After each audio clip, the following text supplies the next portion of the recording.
No one is born stupid. On the feminist betrayal of the universalism of freedom.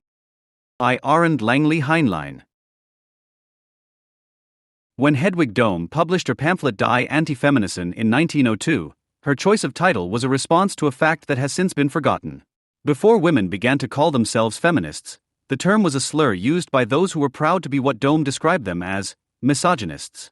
She called her pamphlet a book of defense to make it clear that she had not sought to adopt the polemicist stance, which had been forced upon her by those men and women alike, who declared women's rights activists fighting for a cause to be feminists claiming a female condition. By calling those who insulted her as a feminist anti-feminists, Dohm carried out a counter-identification, a polemical affirmation of what had been imposed on her, which in destructive affirmation wanted to destroy the opposite of the affirmed in order to create the conditions for a free relationship between the sexes in the first place. At the same time, Dohm insisted against her critics on being objective precisely where she allegedly became personal. Quote, "I don't even know the representatives of anti-feminism I have chosen. They may be people full of character and comfort, people to fall in love with for my sake, and there may be good and beautiful things in their writings alongside the things that outraged me, but that is none of my business. I do not turn against persons, but against ideas. I write no criticisms. My pen is only my shield to ward off the deadly pranks that are played against me as a woman." End quote. As a woman, mind you, not as a woman. The woman is the economically, politically, and psychologically a socialized woman, thrown back into her generic status, locked into her sexual nature through idealization and contempt. Dohm's division of anti-feminists into old believers, men's rights activists, practical egoists, and knights of the Mater Dolorosa is exemplarily gender transcendent. The old believers strive to hold on to the thought content of past centuries for all eternity and impose natural laws on history. The Herrenrechtler deny women civil rights and insist on the rights of men as heavenly. The practical egoist fears in women competition in earning a living, but at the same time sees in the wife the destroyer of his domestic comfort. Finally, the Knights of the Mater Dolorosa see themselves as guardian angels who hold their divine hands over the tortured woman, and wish for women as eternal victims in order to be able to save them forever. Dohm found female counterparts for all four attitudes, which he developed on the basis of literature from Nietzsche to Maupassant, from Schopenhauer to Paul Julius Mobius, and which she devoted herself to under the heading Weeb contra Weeb. The writer Laura Marholm, for example, who preached that a woman is a capsule over a void that man must first come to fill, or the reform pedagogue Ellen Key, who accused women's rights activists of wanting to educate their female counterparts more manly, more energetically. Lou Andrea Salome comes off particularly badly, uniting all the characteristics of the anti-feminist in that she does not denounce women as beings without rights by nature, incommensurable with working life, in need of protection, but rather adulates them when she writes, "Woman has a more intact harmony, a more secure roundness than man, a resting, greater provisional perfection and uninterruptedness. Her powers strike back, as it were, into their own center and complete themselves in their self-restraint. In woman, everything seems to be discharged into life, nothing out of it. It is as if life circles within it, as it were, within its own roundness, as if it were as little allowed to escape from it without wound and injury as blood from the skin of the body." End quote. Dohm responded to this eulogy of anatomical inferiority with a completely different hymn that marks the difference between the women's rights activists of the turn of the century before last and the women's movements that followed. Quote, "How would I come to make my very individual disposition the standard for the whole world of women? I would fall into the mistake of women who identify all other women with themselves. No, women as a whole cannot be brought under one umbrella. Don't I see and experience every day that there are women who are completely different, women like storm and fire? There are Amazons and sacrificial lambs, Hypatias and dear simple house mothers, and they all want to act according to their nature, and they are all right." End quote. So women don't have to be feminists just because they are women. The struggle of women's rights activists, as Dohm understood it, was aimed at creating a situation in which women could realize their self-imposed goals of their own free will, and therefore concerned all women as well as men. Dohm's rejection of any positive recourse to a female collective subject was universalist in that she asserted the indivisible validity of law as a condition for the free emergence of differences, which are always individual rather than particular. Unlike today's feminists, for whom women's rights are special rights, Dohm understood the task of women's rights activists to be to claim equal rights for all women instead of so-called women's rights. As human beings, not as members of a group specially protected by law, women should be the bearers of inalienable rights and equal to men, whose rights should be depotentiated from customary rights to civil rights and thus truly generalized. When Dohm published her texts, it was possible to recognize the plausibility of this demand without making common cause with the women's rights activists, men who would have been as reluctant as Dome to call themselves feminists. Theodore Lessing, who came from the philosophy of life, was a friend of Ludwig Klage's as a young man and admired Nietzsche, not only pointed out the connections between hatred of Jews and contempt for women in his book Der Jüdische Selbsthass, The Jewish Self-Hatred, published in 1930, based on Otto Weininger's Geist und Geschlecht, Spirit and Gender, but had already been defending the aims of women's rights activists since the turn of the century by refuting the claim of a lower female intelligence and criticizing the contemptuous gesture of popular images of femininity and the incapacitating effect of female housework. Lessing was as little a confessional feminist as Arthur Schnitzler, who, from his 1900 story Frau Bertegarland to Frau Beat und Sohn, 1913, and Fräulein Else, 1924, to his last novel Therese, published in 1928 in reminiscence of Flaubert's Madame Bovary, deciphered the broken, silent life stories of women as the crystallization of a speechless social powerlessness. Both of their views on gender relations as a symptom of unfulfilled freedom stemmed much more from their proximity to the criticized, which they were very familiar with from their contact with the subject matter. The tradition in which Lessing wrote stemmed from the organizing dogmas of the gender metaphysics of his time. Schnitzler processed experiences he had gathered in his habitual dealings with mistresses in the misery of single women exposed to the demands of intended lovers. Karl Kraus, who attacked the contempt for sex expressed in the legal status of women in his depictions of court cases against prostitutes published in 1908 under the title Sittlichkeit und Kriminalität, Morality and Criminality, was an opponent of the women's movement, which he accused of confusing equality with freedom. It was the contradiction between distance and closeness that kept Kraus and other men coming back to the women's question, and enabled them to gain insights that only Hedwig Dome formulated with similar sharpness at the time, who could no more be assigned to the bourgeois or socialist wing of the women's movement than Kraus, Schnitzler and Lessing could have been considered socialists or bourgeois. The fact that men not only call themselves feminists completely unironically, but also use this confession to aggressively promote themselves to supposedly like-minded women, can only be observed as a mass phenomenon since the 1970s. A conversation Herbert Marcuse had with the literary scholars Sylvia Bovenschen and Marianne Schuller in 1977 provides impressive evidence of how women in this constellation had to defend themselves against their benevolent demotion to feminists in the name of individual freedom. Marcuse, who saw himself as a friend of various social movements as well as a sympathizer of the second women's movement, emphatically saw the female social character as being determined by passivity and receptivity, which were not synonyms for submissiveness, but subversive forces, protest against destructive productivity, against aggression, the performance principle. Like the regressive part of the second women's movement, whose representatives wanted to make the buried female experience visible as an unrecognized but omnipresent principle of movement in all social production, Marcuse endeavored to show that behind every great man there was a woman who was no less great, but somehow different. Quote, "Let's take an example that comes to mind, the relationship between Flaubert and Louise Collet. Flaubert presented her with every sentence he wrote, so to speak. She commented on it." End quote. Although Bovenschen and Schuller acknowledged this example with a still rather friendly remark that this was a highly indirect participation in the cultural process, Marcuse did not refrain from identifying in female experiences and female productivity, alongside the traces of domination, a subversive, potentially revolutionary quality that could unleash qualities that run counter to bourgeois patriarchal society. While Marcuse interpreted the history of the feminine, which was to be reconstructed, as a counter-history to bourgeois historiography, Schuller and Bovenschen argued against him that it was a negative history, and stated to the disappointment of future gender academics. Quote, "Delacroix's depiction of a fighting woman, for example, is very different from Monet's depictions of women. There is an enormous diversity, but a diversity that is disproportionate to what real women did in this sphere, namely almost nothing at all." End of quote.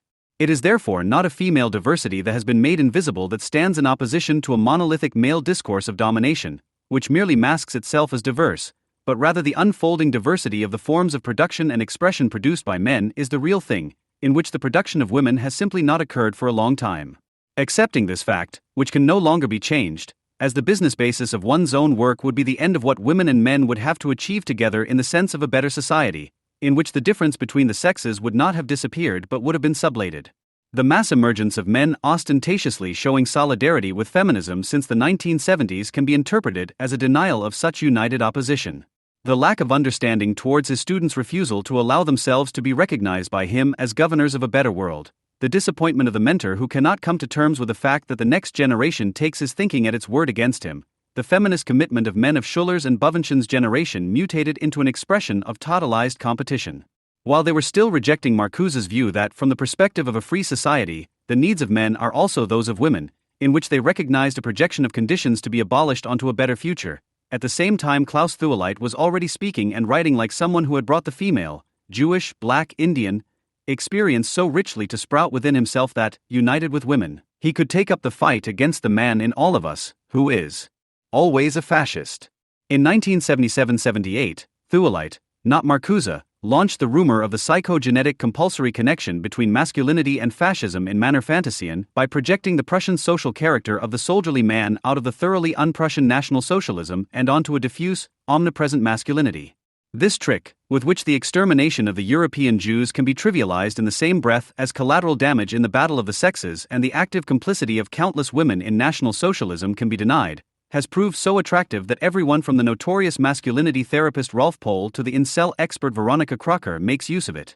The only difference is that there are hardly any women left who are skeptical about the active acquisition of core competencies critical of masculinity by gender-sensitive men.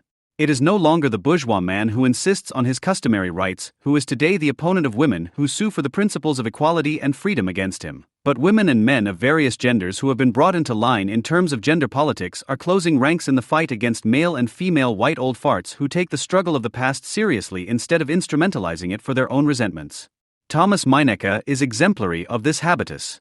In his 2015 text Which Feminist Word, How I Became a Feminist, he demonstrated that, under the auspices of gender feminism, arguments between women and men are no longer aimed at shared insight gained through opposition to the other, but at conversion without conditions or insight.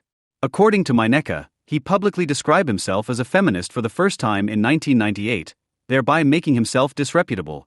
But this was only the endpoint of many years of discrimination that he had to endure because of his precarious unmanliness. Quote, even as a high school student, I had to go to gay bookstores for many books that appealed to me.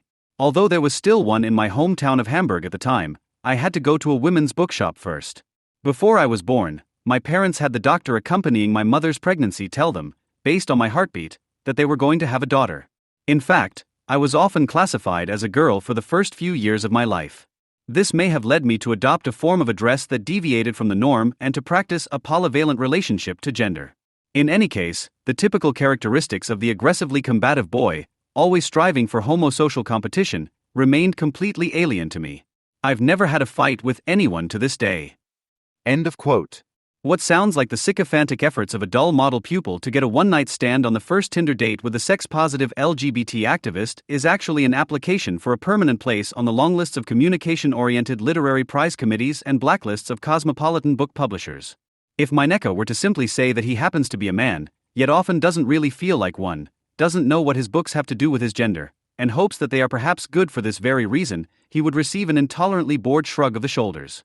In order to come across as a super nice guy in this age of hilarious liquidation of Euro-logo-androcentric heteronormativity smackers, he has to credibly declare that he has spent half his life wrestling with masculist role models.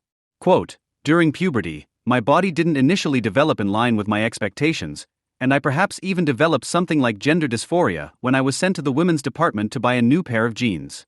Ironically, looking back, I could say that I was a kind of female transsexual, a man trapped in a woman's body. End quote.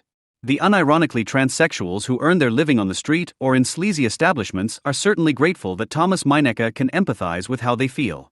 But as they rarely express themselves openly, he has to make do by quoting from a master's thesis on my novels to show that his oeuvre has passed the gender test with flying colors. Quote, Meinecke repeatedly proclaims feminist qualities such as permeability, openness and open-endedness for his texts. Letting the linguistic material pass through him, weaving discourses together, interweaving, knotting, but also, letting oneself become entangled in them or letting them become entangled in oneself, refers to a specifically feminine aesthetic of textiles, to a metaphor of braiding, knotting, knitting, weaving, which corresponds immediately with rhizomatic network metaphors. End quote. Because Meinecke used to buy his jeans in the women's department, he is almost feminine. Because he knits and knots his texts instead of writing them, he has more in common with a 19th century Silesian weaver than with Reinhold Goetz. And because he is so permeable that he is never finished with his work, he knows himself to be close to women, who also always start all sorts of things without finishing them. Dome would have had to introduce a fifth category for him in the anti-feminists, the gender slimeball. But Meinecke, who wants to deconstruct the perpetrator language contaminated by its male starting point and claims to adopt a fluid standpoint, is neither simply a representative of a new masculinity that intends to gain a locational advantage in the fight for the right soft skills through hasty ingratiation with the cause of feminism, nor a politically correct, tamed duckmouse who has submitted to an overpowering feminate. The restaging of such gender battles only disguises the fact that women and men have long since agreed, under the auspices of gender and heteronormativity criticism, to liquidate gender difference and the gender tension that arises from it in the name of a cross-gender decommissioning of the sexes.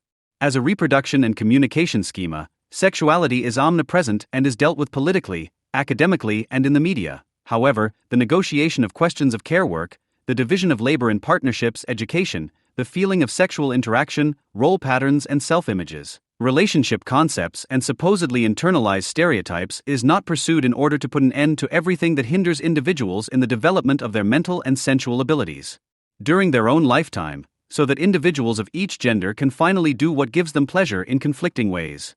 Rather, the gender discourse, organized cooperatively in flat hierarchies and at eye level while avoiding any offensiveness, is a work on the eradication of sex as a gender-transcending possibility of experience accessible to all people. Today, only that which expresses the loss of this experience is occupied libidinously by subjects, the infantile fixation recognized as adequate adulthood. The more the family disintegrates as a demarcated social institution, the more authoritatively every social institution forms itself as a compulsory family association. The boss, whether female or male, functions from elementary school right up to the cluster of excellence and down to the multi-generational house as the mother on whose breasts the lifelong dependent offspring can feast without the intervention of a father forcing them to rely on themselves from now on. Because gender stands for the liquidation of gender tension and thus of the women's question in the name of a totalitarian care without limits, no one who invokes this term has any sympathy for Islam, which qua fusion of sexuality and violence, affect and domination is the most effective and merciless care regime in the world today. Thus, the left-wing feminine and her queer partner discover their kindred spirit in the Muslim who hates women and Israel, while the old women's rights activist and the old white man, who still believe that women and men have to fight in order to be able to do something together that makes life more beautiful for everyone, are released for firing as obstructionists, naggers, schoolmasters, as right-wingers. In spring 2016, members of the ASTA of the Alice Salomon University of Applied Sciences in Berlin complained about a poem by the Bolivian and Swiss-based poet Eugen Gomringer, which had been on the south facade of the university for 5 years when Gomringer was awarded the university's Poetry Prize in 2011. The poem consists of the lines, Avenidas/Avenidas y Flores/Flores/Flores y Mujeres/Avenidas y Mujeres/Avenidas y Flores y Mujeres y /Unadmirator. In English, Avenues/Avenues and Flowers/Flowers and Women/Avenues/Avenues and Women/Avenues and Flowers and Women and /an admirer. In an open letter, the ASTA recommended the removal of the poem on the grounds that it not only reproduces a classic patriarchal art tradition in which women are exclusively the beautiful muses who inspire male artists to creative acts, but is also an unpleasant reminder of the sexual harassment to which women are subjected on a daily basis. End quote. The sensitively presented censorship demand was explained with the words, although Gomringer's poem in no way describes assaults or sexualized comments, it is an unpleasant reminder that we as women cannot go out in public without being admired for our physical womanhood. An admiration that is often unpleasant, that leads to fear of assault and the actual experience of it. Hellersdorf subway station and Alice Salomon-Platz are very male-dominated places, especially late at night, where women cannot always feel comfortable. Looking at this poem seems like a farce and a reminder that objectifying and potentially assaultive and sexualizing gazes can be everywhere. End quote. Above all, the signatories of the open letter have proven their own inability to study the subject to which they have been admitted. That it is irrelevant for the assessment of literary texts whether their readers feel uncomfortable or great, because looking at art is not self-awareness therapy, that most of those penetrated by Gomringer probably had to translate his poem before they could feel offended, that the claimed immediacy of the effect was therefore faked and a lie. Such objections do not even need to be raised against people who voluntarily spend their evenings staring at walls at Hellersdorf subway station. However, anyone who claims to have studied the poet in preparation for political poetry criticism should at least give a side thought to the fact that Gomringer, as an exponent of concrete poetry, works with words instead of ideas, with letter material instead of significant language, which is arranged into pictorial figures in the form of visual collages and montages. That it therefore almost idiotically misses the point of such poetry if it is understood as a description of real events or, even in the sense of mimetically depicting language. With its adaptation of serial techniques, concrete poetry turned not least against the bourgeois aesthetics of inspiration, to which the Asta had assigned it with offensive literary incompetence. But not even Gomringer's friends had even a rudimentary knowledge of the history of poetry. Margaret Stokowski wrote seriously in defense of the poem, "A man stands around in it and looks. It doesn't seem to be a peeping Tom, just an admirer." End quote. She was also unable to understand that the poem does not represent anything at all, but rather works to semantically empty it through its principle of substitution and the changing arrangement of words. To even express the truth that even mimetic, i.e. realistic literature can describe as many peeping Toms as it wants, because art can make anything its subject. Rape, sadism, even the most remote obsession, the pre-censorship worked far too well for Stokowski. University rector Uwe Bettig explained that although he considered the poem to be completely correct, as if poems were solved math problems, he could understand when students feel discriminated against because women are placed in a row with flowers and avenues. As a compromise, the university offered to leave the poem on the facade and give critics the opportunity to come up with creative variations on it, thus satisfying the need to enforce kindergarten pedagogy at the leading educational institutions. The episode surrounding Gomringer's poem is characteristic of the language officials and sexual block maintenance that claims to have inherited the gender and queer feminist legacy of the women's movement. Despite, or rather, precisely in the permanent reinvention of various discriminated particularities, it rejects any claim to universality, which the second women's movement still upheld in its insistence that women are not a social group or ethnic minority, but half of humanity. However, the renunciation of universality is not accompanied by a restriction of one's own claim to validity, but is expressed in a mixture of pretentious sensitivity and blackmailing coercion. The repeated complaint that something rather cryptic, such as a testimony to concrete poetry, is unpleasant even to look at and that the trigger for such feelings should therefore be eliminated from the public sphere, is symptomatic of the failure of even the most banal prerequisite for any criticism, the ability for self-reflection, i.e. to first ask oneself why one feels something as unpleasant before qualifying the object of the feeling as unpleasant or not. Instead, a random feeling is associated with a random object that can be used as a substitute for various nasty looks. The arrogant gesture corresponds to gender feminism's connection to reactionary traditions of German thought and poetry. The idea, which Rector Bettig ingratiatingly adapted from feminist linguistic criticism, comes from the inventor of the closed commercial state, Johann Gottlieb Fichte, who wanted to emphasize the constructive character of German intellectual work and who placed terms of Latin provenance under the general suspicion of a corrosive universalism. The effort to protect subjects from triggering images and metaphors by banning them from the public and preferably private sphere, generalizing forms of black pedagogy that sought to prohibit children, especially girls, from reading independently with the warning that solitary, unsupervised reading caused palpitations, damaged the nerves and promoted masturbation. Finally, the assumption that there can be gazes at all that do not objectify their object is predetermined in Rainer Maria Rilke's dystopian poetry, who in his poetic mission preferred to elevate himself to the pure medium of girls, dogs and hydrangeas. Such pre-trained educators could later become nothing other than beacons of the Berlin Republic. What is striking about the Asta's statement is the redundancy with which it complains that Gomringer's poem unpleasantly evokes the presence of sex.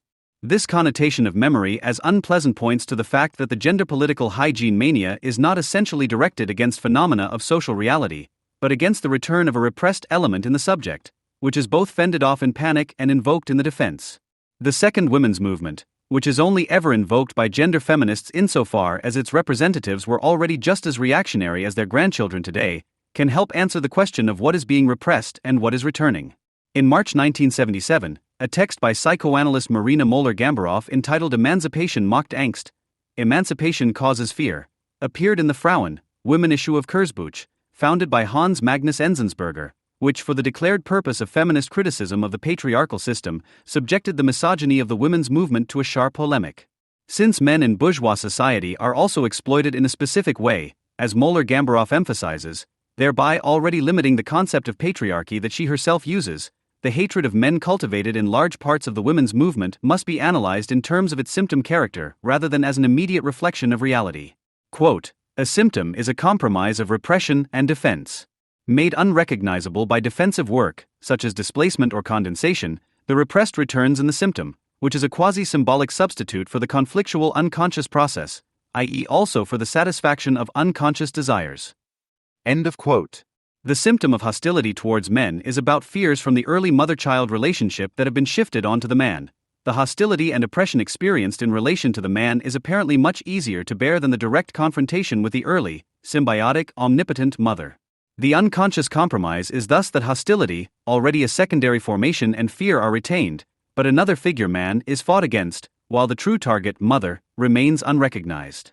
In bourgeois society, which also disempowers and empowers the man through his subsumption under the principle of utilization and comparison, the woman as mother perpetuates the man's unresolved economic power of disposal within the family in her relationship to the children, especially the daughters, which is mostly based on emotionally wadded domination. Therefore, dealing with the mother problem is an important condition, if not the sine qua non, for every woman to emancipate herself. At least psychologically, according to Moeller-Gambaroff, a matriarchy exists before the patriarchy and manifests itself in the need of mothers to gag the autonomizing tendencies of their children. Precisely because women in bourgeois society are not at the mercy of men's immediate violent grip, either in the family or in public, so that hostile gender relationships are easier to bear in it than the direct confrontation with the early mother. The need to hold on to an unclouded positive mother imago and to repress the destructive aspects of the mother is expressed in hostility towards the already socially weakened man. In a certain sense, according to Moeller-Gambaroff, the second women's movement is not about confronting the supposedly continuing rule of the patriarchy, but about avoiding the confrontation with the inner psychic rule of the mother. Quote, "The psychological relief consists in the fact that the woman no longer has to feel persecuted by her mother. On the contrary, she has an evil external enemy that she can fight fiercely, which can even satisfy some of her aggressive impulses, against the mother.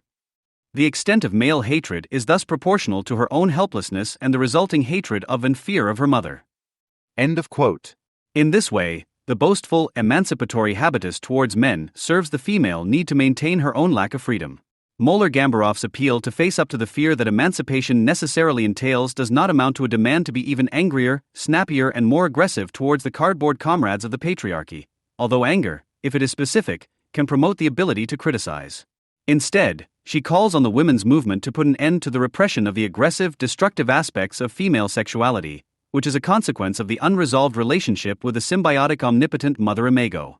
This presupposes the recognition of one's own libidinal strivings directed towards the man and the subject position represented in him, which point beyond the mother-daughter symbiosis.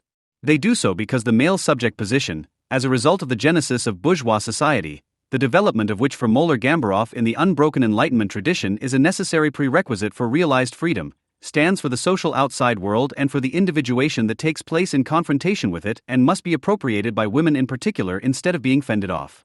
She scathingly criticizes protagonists of the second women's movement such as Verena Stephan and Alice Schwarzer because in celebrating female homosexuality or even frigidity, they did not claim equal rights in intimate relationships, but rather, by equating heterosexuality and sexual violence, propagated non-heterosexual relationships as a mere avoidance strategy in order to avoid having to acknowledge the fearful parts of the female libido directed against the mother and the man. Moeller-Gambaroff quotes Alice Schwarzer, "If women could live sexuality according to their natural needs, the penetration of heterosexuality would then no longer be a practice of love, but reserved for procreation," and replies, "The picture of heterosexuality that Alice Schwarzer paints, and which she can also convincingly prove through her women's protocols, is of a desolate bleakness and brutality. However, its consequence is regressive and ultimately repressive, as it does not help women to develop an autonomous sexuality that also includes a pleasurable penetration of the phallus. On the contrary, Alice Schwarzer makes me feel transported back to times when the existence of the vagina was denied. A women's movement that is not reactionary in terms of sexual politics, and only one that deserves to be called that at all should, instead of inventing sexual political avoidance strategies to maintain a positive mother image, formulate divisions about a non-repressive sexuality between woman and man, because only the emancipation of the sexual relationship between man and woman enables solidarity between the sexes." End quote. The sister cult of the second women's movement, which celebrates anger against men as well as harmony within, and which lives on in post-feminist contexts in the determination not to criticize people from their own ranks even when they are talking pure nonsense, compensates for the denied confrontation with the mother imago, where repressive group solidarity is binding but gender solidarity is anathema. The man is the external enemy, the community of sisters restiges the mother-daughter. Symbiosis, whereby each can conveniently feel like mother and daughter at the same time and see their own desires for omnipotence confirmed, and the mother remains excluded, in exclusion all the more unassailable a third party. Moeller-Gambaroff was by no means alone with her text, for which she would be thrown out of any gender seminar today as a heteronormative demagogue. In 1983, publicist Barbara Sichterman published the essay Rape and Sexuality, written 2 years earlier, in Wagenbach's volume Weiblichkeit, Zur Politik der Privaten, which reads like an anticipatory critique of gender feminism's obsession with defining power and safe spaces.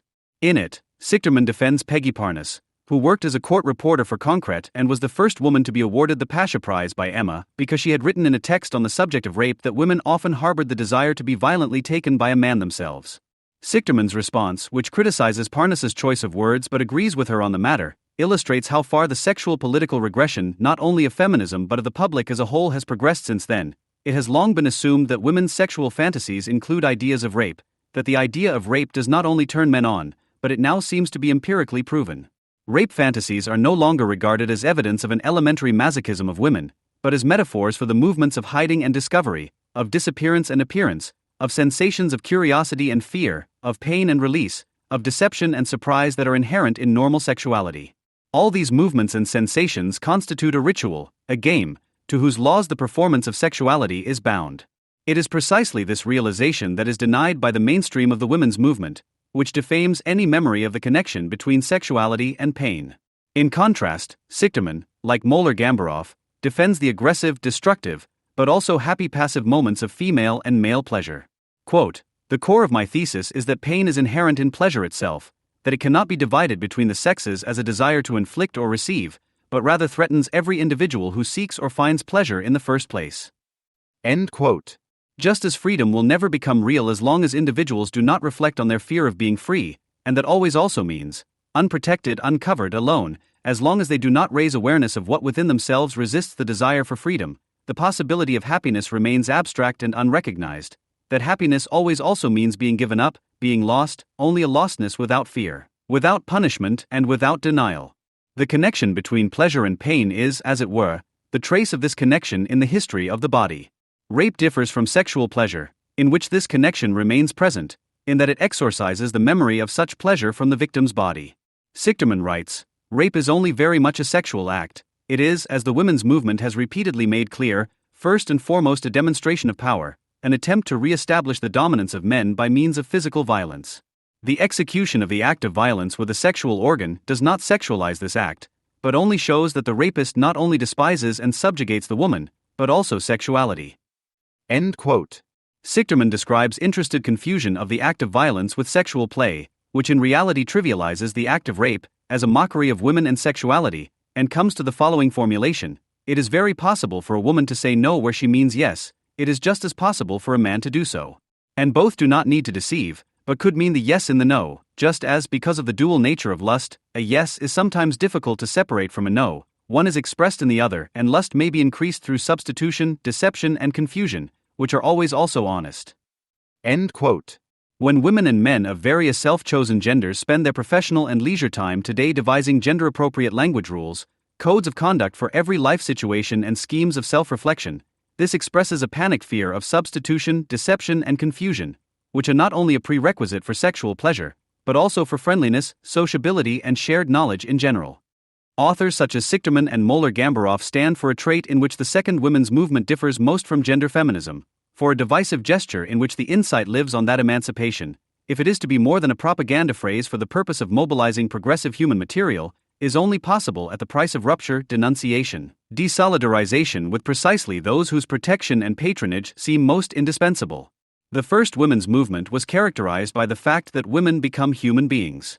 That women do not have to mutate into sisters because they are all women, but that female emancipation is nothing other than the necessary, if not sufficient, condition for the emancipation of women as individuals, was an impulse of the second women's movement, insofar as it was no mere precursor of the feminist regression that it prepared.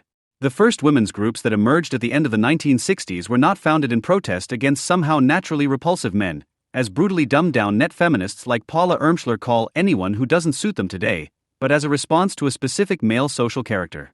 The main opponent was not the bourgeois, who at the end of the 1960s, although he still served as a left-wing alternative bogeyman, no longer had much to say in real historical terms, but the communard with a woolly sweater and shaggy beard, who organized his flat-sharing communities, exemplified by Commune 1, according to the ideal of polygamous concubinage instead of the model of the nuclear family. In such a milieu, which represented a severe step backwards compared to monogamous bourgeois marriage, the women who functioned as groupies rotated, as it was called, between the men's rooms every 2 to 3 days. They were allowed to be lectured about Marx on the edge of the bed and about Lenin at breakfast, had to bring up children on their own despite peer pressure, whom figures like Dieter Kunzelmann saw as obstructive appendages because they were never anything other than giant babies themselves, and were allowed to hand out flowers at demonstrations as compensation. This betrayal of any concept of individual freedom in favor of an infantile pasha rule, which is already frighteningly similar to the Islamic idea of this, was the background experience of the women's groups. Their Puritanism, which culminated in the child protection hysteria of the late 80s and early 90s, can be explained by their rejection of the mendacious sexual revolutionary pathos of the 68 and the short-sighted equation of the bourgeois patriarchal nuclear family with communitarian polygamy, which in reality fell short of the latter. But explaining does not mean excusing. The fact that almost all women's groups transformed themselves into esoterically spun self-help groups with a kind of forced logic, which only repeated the darkest misogynistic clichés with a positive sign in the invocation of female emotionality, female suffering, female rage, or even a female unreason that cunningly resisted the male logos, while critics of this cult of femininity always remained in the minority, cannot be explained by the experiences to which feminism reacted alone. Rather, a psychodynamic moment is added here, which can be determined by recourse to Moeller-Gambarof's and Sichterman's criticism. When their text, unpopular at the time, scandalous today, insists that identification with the male subject position, its libidinal occupation, is a prerequisite for female emancipation, this has a socio-historical and psychoanalytical aspect. Psychoanalytically, it is the pre-Oedipal mother who enables the installation of the law of the father and in this enabling and with its erection, recedes into the unconscious, psychogenetically archaic. For boys and girls, she is the first object of love that both boys and girls have to renounce in order for what Freud calls normal development to become possible at all. Freud's conception of male and female subject genesis holds the commonality in their differences that boys and girls, as a prerequisite for successful individuation, must appropriate the male subject position, which functions as the guarantor of the external world and the principle of reality, which is an inner psychic instance, as Lacan in particular then emphasized, is not identical with empirical men and is also initially external to the boy. While, according to Freud, the boy comes to terms with the Oedipus complex in such a way that the first love object forbidden by paternal law, the mother, is given up and the rivalry with the father is ended by the boy identifying with the father and directing the libidinal strivings withdrawn from the primary love object towards an object that is no longer the mother but is like the mother. The girl enters the Oedipal constellation after she has become aware of the gender difference in the pre-Oedipal phase. She has given up her mother as a love object because she has no phallus. Now its desire is directed towards the father, for whom it competes with the mother as the representative of the phallus. As with the boy, the conflict is resolved by replacing the rivalry with the mother through identification with her and by shifting the libidinal strivings from the father to an object that is like the father. As obvious as this model is based on the form of the bourgeois nuclear family, the women's movement's accusation that Freud perpetuates the stereotype of the derivative, secondary character of female sexuality and binds women into a developmental model that subordinates them to the male subject position has always been wrong. Rather, it is striking that Freud conceives of male and female subject genesis as forms of human individuation that are equal in their difference and thus upholds the idea of the unity of the human sex. This is why he rejected C.G. Jung's name Electra complex for female development, which separates it from male subject genesis. Since mother, father and phallus in Freud's model denote instances and not empirical human beings, the woman is by no means condemned to acquire the phallus through marriage or the birth of a child, as vulgar Freudianism suggests. Non-reactionary feminists such as Moeller-Gambaroff pointed out that in the society of the time, which did not restrict women's opportunities for development but rather expanded them, the appropriation of the male subject position became possible through economic, political, intellectual competition with men, through actively catching up with and perhaps surpassing the development that had remained blocked to women for centuries. This appeal to women to risk phallic presumption instead of avoiding it, instead of demonizing penetration, penetrating themselves, producing instead of repeating, destroying instead of reconciling, was nevertheless not aimed at repressively banishing the mother imago. In the reflected admission of regressive experiences of dissolution of boundaries, not only in sexuality, but sublimated in aesthetic experience as well as in the happiness of knowledge, in precisely those experiences in which the subject actively, willingly and lustfully makes itself the object of another, the mother, who has retreated into the archaic, is rather acknowledged and the experience of the pre-individualized that she represents is mediated with the principle of reality. The French difference feminism Hélène Sixus Luce I Rigore, which denies the psychogenetic unity of male and female subject constitution and thus ultimately the idea of the unity of the human sex, in order to address the main problem of female subject genesis, the greater proximity to the symbiotic mother, as a special feature worth preserving. Julia Kristeva differs in that she links successful subject constitution neither to a banishment of the mother imago nor to a fusion with it, but to its recognition, which takes place above all in the acquisition of language. In terms of social history, Moeller-Gambarov and others responded with this appeal to a constellation in which the economic, political, and legal equality of women in Western countries was formally largely established, but female employment in the family and female sexual autonomy were the exception rather than the rule. The contradiction between the opportunities that opened up to women generally and en masse for the first time and the continuing restrictions on their own lives, thoughts, and actions was the unifying generational experience of the second women's movement. While Moeller-Gambarov, Sichterman, and others responded to this constellation with the appeal to women that emancipation from the mother imago, which was banished to the unconscious and therefore particularly powerful, was a prerequisite for emancipation from social bondage, i.e., also from continuing sexual bondage. The mainstream of the women's movement reacted to this situation with an avoidance offensive summarized under the slogan of female subjectivity and institutionalized in women's groups, women's literature, and female aesthetics. This avoidance mania was already particularly offensive in the art and culture sector at the time, where the imposition of comparison was fended off under the label of female aesthetics at a time when the aim should have been for the masses of women admitted to the market to measure themselves against the achievements of their colleagues. Here, difference feminism found the field of activity it deserved. Even the silliest scribble was academically ennobled, provided it could be sold as evidence of female writing or female experience. Sigrid Weigel's Der Schielende Blick is exemplary of the accompanying tendency to self-pathologize, to elevate shortcomings and weaknesses to female qualities, in which the skewed perspective with which women supposedly look at the world is juxtaposed with a distancing, penetrating, fixating, and domineering gaze of men. For the devastation that not only difference feminism has caused in art and literature, see the summary by Marlies Jans. All the criticism since then has been to no avail, and in 1996 Ruth Kluger, of all people, was allowed to encourage young female academics interested in women's issues to compensate for any potential lack of intellectual ability by taking pride in their perspective with her bestseller Frauenlesen Anders. Performances as female body art, the internet as a medium that is supposedly particularly conducive to female politicking, critical knitting against Trump, and creative sanctuary decoration for speech-conscious raw eggs are today's manifestations of such voluntary regression, whose propagandists gathered in the second women's movement, especially around Emma.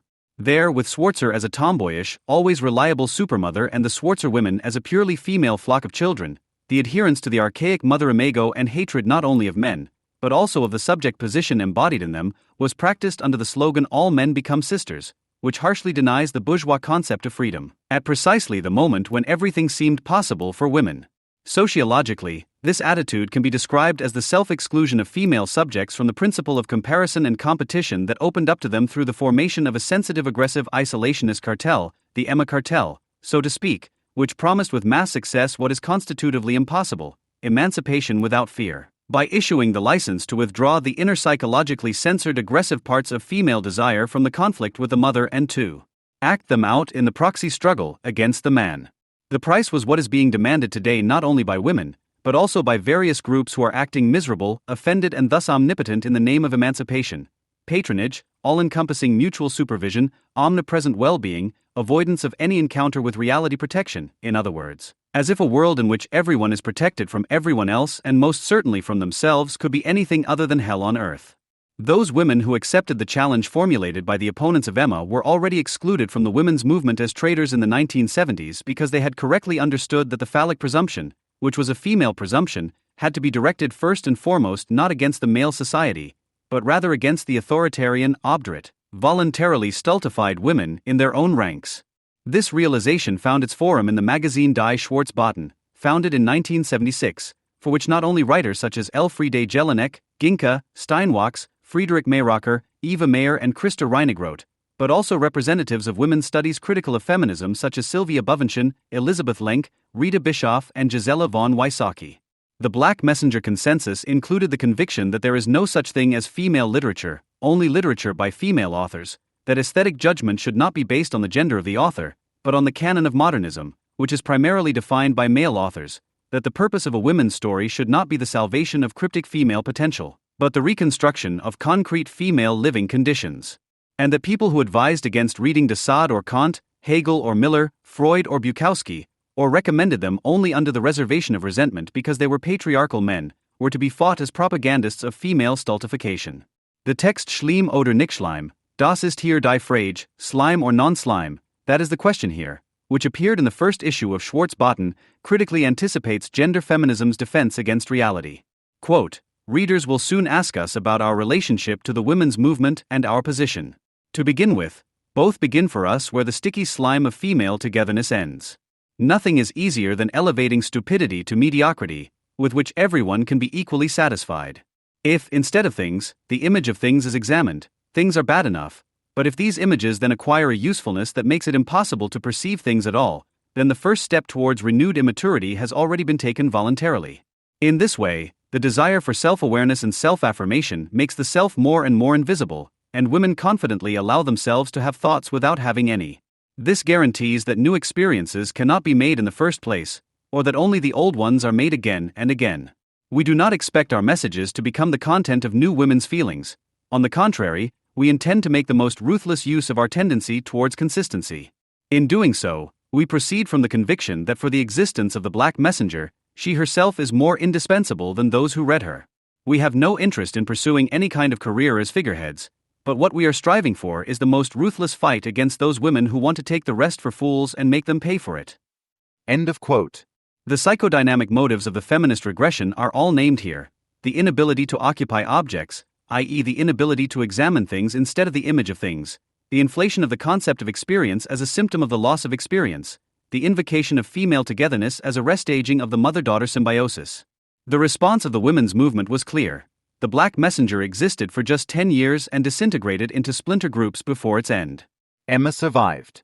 Today, in times of open collaboration between post-feminism and Islam, its leader formulates a critique of appeasement towards the religion of peace.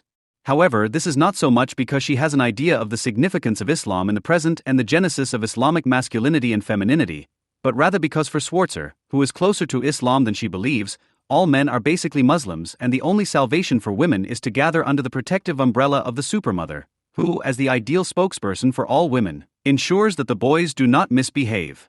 Schwarzer's partial clairvoyance towards Islam is due to the same contradiction that is evident in her inexcusable statements on sexual politics, child protection, and prostitution. Although she is an equality feminist in terms of women's politics, she is a difference feminist of the worst kind in terms of sexual theory and sexual politics. When it comes to the equality of women in the workplace, the right to abortion, political representation, etc., she consistently advocates equality theoretical demands, but only as long as the a priori of insurmountable sexual difference, which is her primary concern, remains untouched. Because she denies women the capacity for aggressive sexuality, not to mention the desire for pain, destruction, and penetration, in order to project such impulses onto men as an external danger, she adopts arch-reactionary positions, especially when it comes to prostitution. But her advocacy of the right to abortion, which against this background smacks of a sadistic insistence on the necessity of exorcism of heterosexuality enjoyed on the body of a woman, also comes under scrutiny. Her criticism of Islam also has its limits in this sexual political feminism of difference. The fact that if she were really concerned with the fight against Islamic impositions, she would have had to revise her outbursts against sexist advertising, and the like long ago does not seem to have occurred to her. This does as little to change the male social character, whose incarnations are usually so worn out anyway that they are only suitable for feminist substitutes, as it does to change the state of the social character. In fact, one reason for the silence with which gender activists pass over the wretched state of all gender relations today and pretend that an update to the rules of communication could make a decisive difference is that the activists themselves are incarnations of such depression and prefer to act out the contempt they feel for each other on shooting gallery figures rather than telling each other what they think of themselves. The most cogent documents of the second women's movement bear witness to a generational experience that united their authors: the joy of being able for the first time to read, speak, reflect on, and subject to critical judgment so much that had previously been denied to generations of women. The majority of the exponents of the second women's movement were middle-class women with the prospect of careers in academia. This was the life-historical origin of the tendency to examine every subject, whether meaningful or not, from a gender perspective, but also made possible books such as Die Imaginierte Weiblichkeit, in which Sylvia Bovenschen examined the change in the gender-theoretical justification of the concepts of bourgeois marriage and love from Kant to Fichte in 1979 and defended the contribution of the men of the Enlightenment to female emancipation against the tendencies of a female sensibility, or Elizabeth Lenk's Natural History of Fantasy as a Mimetic Potential, presented in 1983 in Die Unbewusste Gesellschaft, The Unconscious Society, which pointed beyond social gender characters, as well as social historical women's studies, whose representatives, Ulrike Prokop, Karen Hausen, Hannelore Schlaffer, Ute Frevert, are hardly read anymore in a time in which the invocation of an eternal history of heteronormativity is only used as a lament of dehistoricization. Whereas in The Black Messenger and in related testimonies from the Second Women's Movement, the impulse of female authors to take on the object of criticism as lovingly in Benjamin's sense, as a cannibal prepares an infant, contemporary language officials no longer only warn women, but anyone who does not want to be excommunicated as a reactionary, to handle problematic texts. And that means all testimonies of civilization, with pointed fingers, to be careful with every judgment, to immediately bracket every possible claim to truth and not to offend anyone. In other words, to only raise your voice or lower your gaze in study if you have previously declared yourself to be nothing. Today, no one needs to warn against the reading mania that Katarina Rutschke analyzed in the 1980s as the ideology of a pedagogy that wanted to forbid children, especially girls, any autonomous reading without parental or school regulation. Nobody wants to read without supervision and guidance anyway. From reading as a communal experience in all-day schools to student reading circles to clusters, research departments and organization groups, the cliques that have replaced society dictate to themselves and to each other what and how to read and criticize. No thought may be taken from the cliques to the outside or from the outside into the clique that has previously deprived society of everything that constitutes a thought through feedback, self-understanding exposes or plenary discussions. Few things are as unpopular today as the idea that every person can discover everything for themselves if only they are gifted the ability to do so, to understand what is not understood, to see what seems to be understood as alien, to experience and share with others all the possibilities of sexual, aesthetic, and intellectual pleasure that are intimately connected. Without this idea, talk of freedom becomes a phrase, which is why educational books in which the third sex is explained to children who are in the process of discovering their own fall short of what was formulated in the 70s and 80s. When gender political progress and sexual freedom were occasionally combined in pedagogy. For example, in the songs of the Grips Theatre, which used phallic bellicistic metaphors to proclaim the self-empowerment and equality of all people, including the sexes. Quote, girls, don't let anyone tell you anything, / resist, dare, don't beg. / don't let anyone tell you / what's right for a girl. / if it's fun for us, we can build rockets, / climb over any fence, / run, wrestle, roughhouse, / play soccer, muckabout, be the leader of games and gangs, / that's how it can be. End of quote. Only a few years later, when parents' committees and children's groups in the children's countries, which had been transformed into civil society educational institutions, began to form gangs for the purpose of cartelizing the future, Ralph Zukowski, whose songs irreversibly corrupted an entire generation, was already singing in a completely different tone. Quote, do you want to be a family one day / where life laughs and children scream? / then take heart. / then take heart. / do you want to stand rock solid together? / when the wrinkles bloom and the hair goes? / then dare. / then take heart. End of quote. From the first to the second dare, everything had changed. A pedagogy of encouragement had become a pedagogy of protection, the encouragement that girls should take the right to be like boys in order to surprise themselves and others and make them happy by measuring themselves against each other had become an appeal to proudly and stupidly insist on one's own weak, threatened and therefore narrow-minded self in the face of any imposition. Since the late 1980s, the heyday of Zukowski and the decline of the Grips Theatre, a pedagogy of intimidation and snitching developed in children's education, and by no means only for girls, which instructed everyone not to take too much out on others, to fend off every imposition, to report every source of anxiety to mom and every stranger to the guardian. But above all to look forward to a secure future instead of a better one. Zukowski's song revealed that the utopia of security was a fantasy of control that arose from an ever less secure present. It was only because the nuclear family was melting away that he could appeal to children's hopes of one day being a family. It was only because everyone is afraid of wasting away in hospital or a home in old age that rock-solid cohesion after retirement and a first heart attack can mutate into a fantasy of happiness. And it is only because people can't do anything together that it seems desirable to stand by each other, instead of doing things together. It was only consequent that the Second Women's Movement's favorite enemy, Katarina Rutschke, who came to prominence in 1977 with a collection of materials on black pedagogy, switched in the early 90s to criticizing the cult that not only Emma feminism, but society as a whole, was pursuing around child protection and the threat of pedophilia everywhere.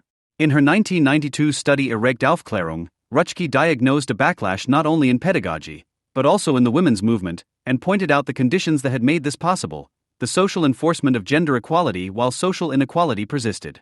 The equality of women in the labor market, which was finally within reach, proved to be a nice expression of a seemingly eternal social coercion and thus itself heteronymous, necessitated by economic conditions rather than achieved in a struggle against them. The gain in equality in sexual relationships was realized as an extension and intensification of competition and fear of the future into the private sphere. The contrast between the private and public spheres was cashed in by the social process rather than abolished by the individuals. The title maxim of Moeller-Gambaroff's text, intended as an encouragement, seemed to have turned against women as a mockery of the newly won freedom like a boomerang, and realized emancipation to perpetuate fear instead of abolishing it. As the nuclear family was eroded as an anachronistic form of socialization and removed from the reality of experience, parents who only experienced the family as a dwindling form sought to make up to the new generation what their own had failed to do under the motto of child protection, but in doing so only deepened social coercion and deformed the offspring in a way that far surpassed the deformations of the nuclear family in which they had grown up. The desire expressed today for safe spaces, trigger warnings, and consensual relationships in all areas of life remains misunderstood if it is not recognized that those who demand such things belong to a generation of the overprotected, from whom the phallic presumptuousness Moeller-Gambaroff claimed for women has been exorcised across the board, right down to the instinctual structure. This does not mean that boys today are becoming girls, as a truly reactionary cultural critique claims, but quite simply and really badly, that neither boys nor girls are becoming individuals. While Moeller-Gambaroff still assumed that overcoming the inner matriarchy was a prerequisite for the abolition of gender inequality, today the fight against the law of the father is consensual, while the inner matriarchy, repressed and unenlightened, rules all the more blindly. While the strong subject position claimed by Moeller-Gambaroff for women against male customary law is exorcised from all people in the consensual castration of various phallic substitutes, the routine nagging against often actually pathetic old white men served precisely this function. Everyone is simultaneously invited to become part of a nanny society in which everyone is there for each other and therefore anyone can destroy anyone at any time. Because this development also affects the male social character, there are men and women of different genders in gender groups, whereas the socialization instance of the second women's movement was still the women's group. If men today also stylize themselves as feminists or as cis-critical opponents of heteronormativity for reasons that, strangely enough, hardly anyone finds suspicious, this expresses the cross-gender need to maintain the unpenetrated rule of the mother imago, which represents everything that is sought under the label of gender criticism and constitutionally links gender feminism with Islam, sealing oneself off from any imposition of individuation, maintaining the feeling of one's own omnipotence, sealing oneself off from questioning by others, from any criticism. Particularly in the wake of Gilles Deleuze and Félix Guattari's Anti-Oedipus, the non-existent or incomplete detachment from the mother has been declared a subversive form of anti-socialization since the 1970s. The intersubjectivity theoretical variant of such a revaluation of the symbiotic maternal bond, as represented by Jessica Benjamin, is ultimately also a plea for regression, transferred into a theory of recognition downgraded from Hegel to Honneth. Drive theory shrinks into a kind of interaction theory with a becoming subject, mother and father as instances of interaction, whereby the concept of drive is eschamatized and the historically produced rump subject, neutered in its sensual spiritual possibilities, is pimped up into a subject per se. Other recognition feminists such as Nancy Fraser and Sayla Ben-Habib come to similar conclusions in other ways. Because reality does not easily accept this, new instances of authority are devised that seek to establish an immediate rule that works via the principle of snitching, as named by Rutschke. The perfect medium for this are social networks, which psychodynamically fulfill the function of a collective supermother anyway. As soon as dad isn't looking, the citizens suck on their smartphones, and when the display lights up, their faces shine with the resigned joy of an infant who gets from mom what the world can't offer him. The cugening of infantile sexuality is the flip side of this process. It suspends and exorcises any experience of happy self-delimitation in which the mother imago would be recognized instead of repressed. In her 2016 book I Find That Offensive, in which she defends the ideal of free speech against its restriction in the name of potential offenses, British author Claire Fox uses the term snowflake generation to describe the generation of gender women and men born in the late 1980s and early 1990s who turned such cugening into a locational advantage in the scramble for positions in the academic and cultural world. This refers to a generation whose members force their fellow human beings to constantly take care of them by threatening to melt into nothingness if they don't, and to constantly prove them right even when they are running amok. According to Fox, the actors of the snowflake generation postulate that the whole world has to revolve around the wishes of schoolchildren of any age, precisely because they only know childhood as a traditional, but no longer as their own experience. Quote, as a result, adults are blackmailed into dancing around every sensitivity of the younger ones and agreeing with all their opinions. In everyday university life, which Fox deals with at length, teachers are forced to prevent students at all costs from dealing with disappointment or accepting criticism, basic skills they need to grow up. End quote. According to Fox, what is crystallizing on campus is increasingly dominating social life as a whole. It is no longer the older students, who are at least potentially richer in experience, who are supposed to teach the younger ones something so that they distance themselves from the teachers and hold on to what they have learned by negating their one-sidedness, but the older students must actively make themselves the adult executors of infantile, fixed desires for protection and omnipotence.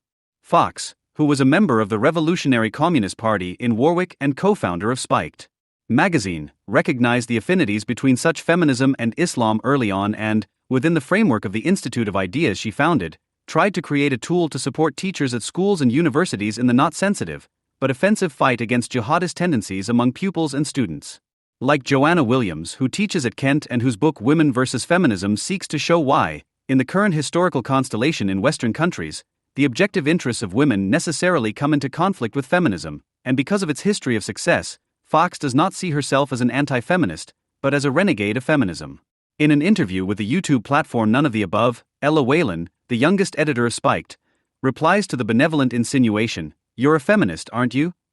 To the interviewer's gobsmacked astonishment, "No. I'm a friend of women's rights. I'm a friend of the women's liberation movement, which is something different from feminism. I don't want to be part of what feminism means. Feminism today means victim politics, treating women as unequal, treating women like children who need constant protection. So I would say, I felt like a feminist when I was a teenager, but when I actually experienced what it means, how feminists treat those they claim to represent, I thought, oh dear, I don't want to be part of that." End quote. Whalen names some interests that would still be usefully represented by feminism today: the right to abortion, divorce legislation favorable to women, equal rights in partnership and education, and otherwise recommends as the only meaningful goal of feminism, leave women alone. Leave them alone. Prevent mothers from making decisions instead of their daughters. Just let them be independent. Which, of course, is the greatest affront that can be inflicted on proud representatives of women's and gender interests: the attempt to ignite the spark of realization in the minds of women, and not just their own, that they are independent, that they don't need anyone to stand up for them or watch their backs, that it might be enough to let them live as they please. It is hardly a coincidence that such unsupportive views are more widespread in the UK than in this country, and even in France.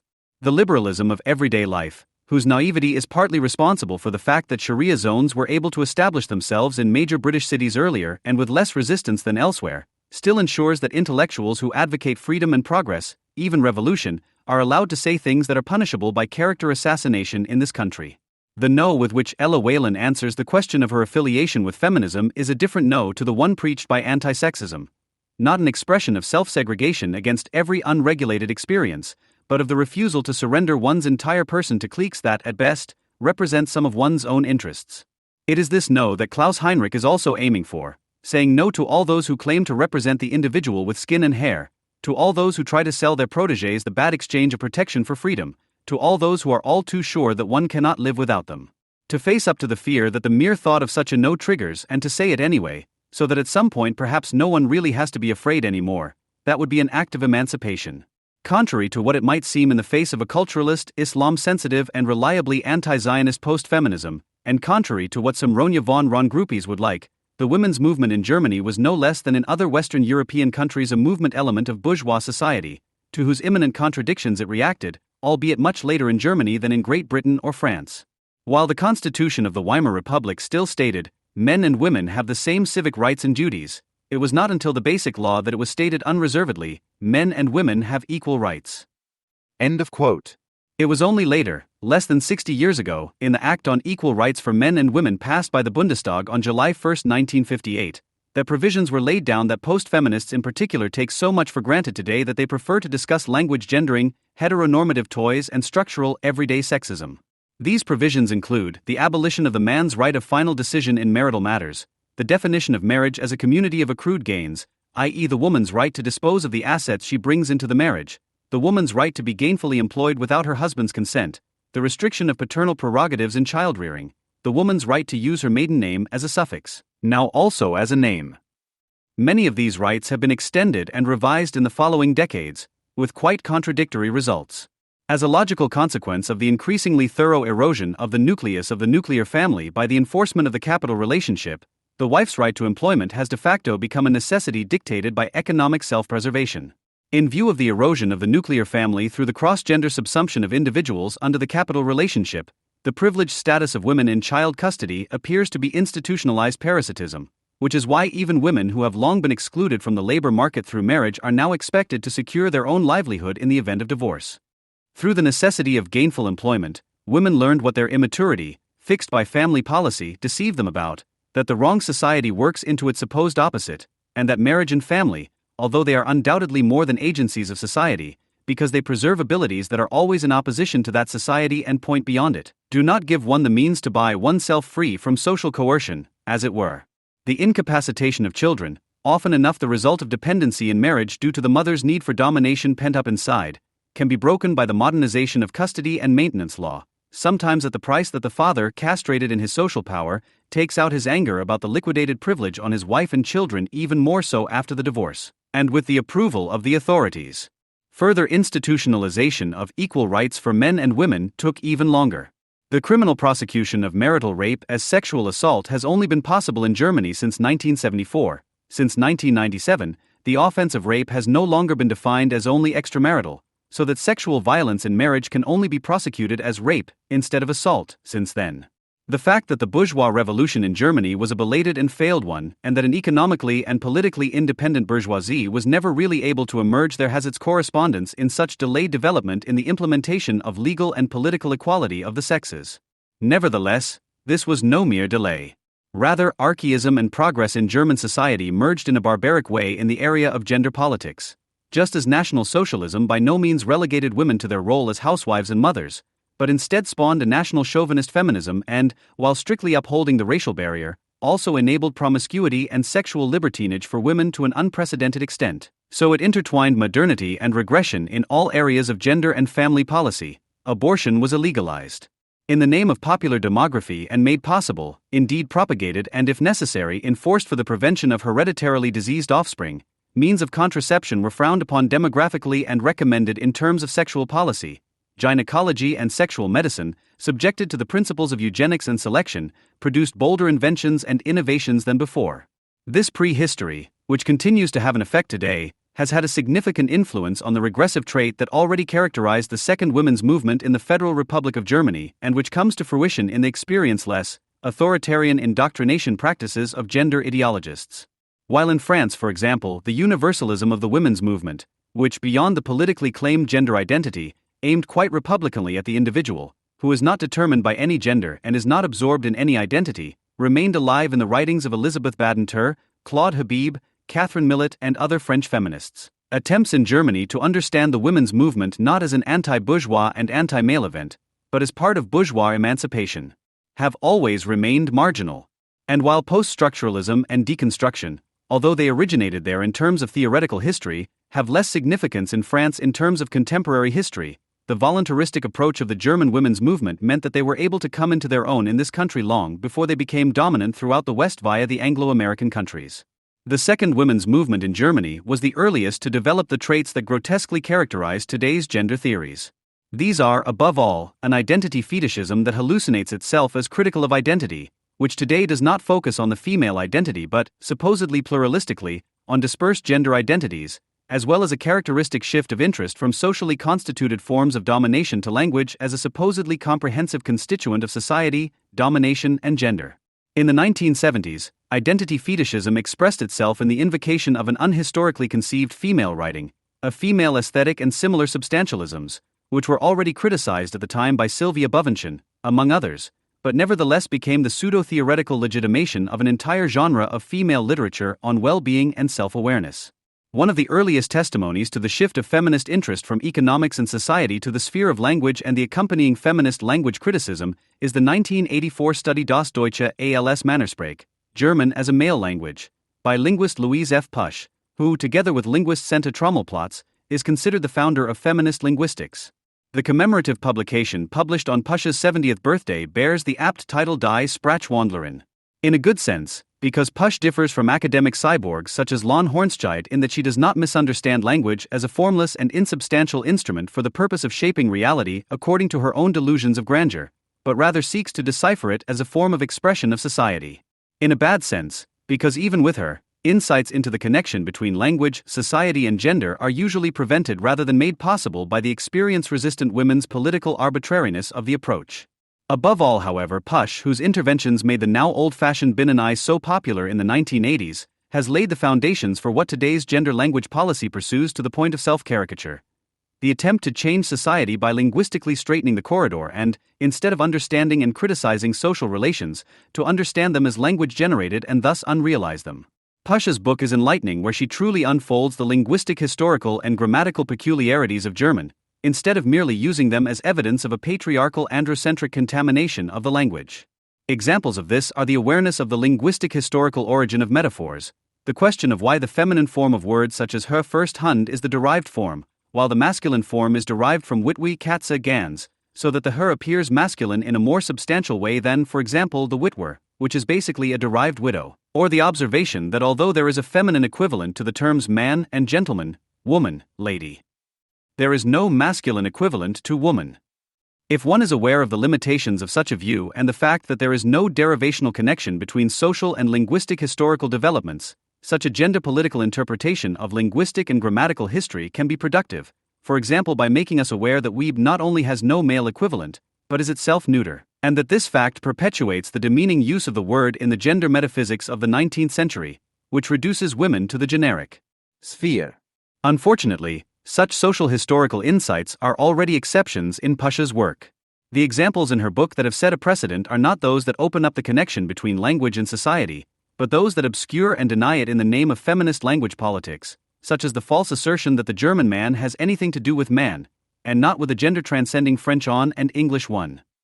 Pusch devotes the main part of her book to the endeavor to renovate the German language through the use of the internal I and other dismantling of masculine linguistics, which leads to proposals of the kind that would replace Brüderlichkeit, which in political history is aimed at universalism, with Mitmenschlichkeit, a term drawn from the Orcus of the peace movement.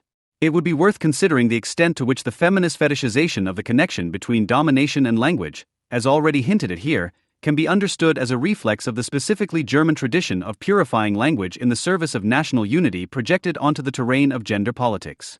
In any case, it was not young Germans, immigrants, workers, or women, but national chauvinists in Germany who first came up with the idea of politically consolidating the nation-state and deflating society by eradicating foreign or impure words and officially decreed language norms, a project that was immediately linked to the improvement of the Jews, from which the desire for their subjugation, even extermination, arose soon after their legal and political equality in the German Empire.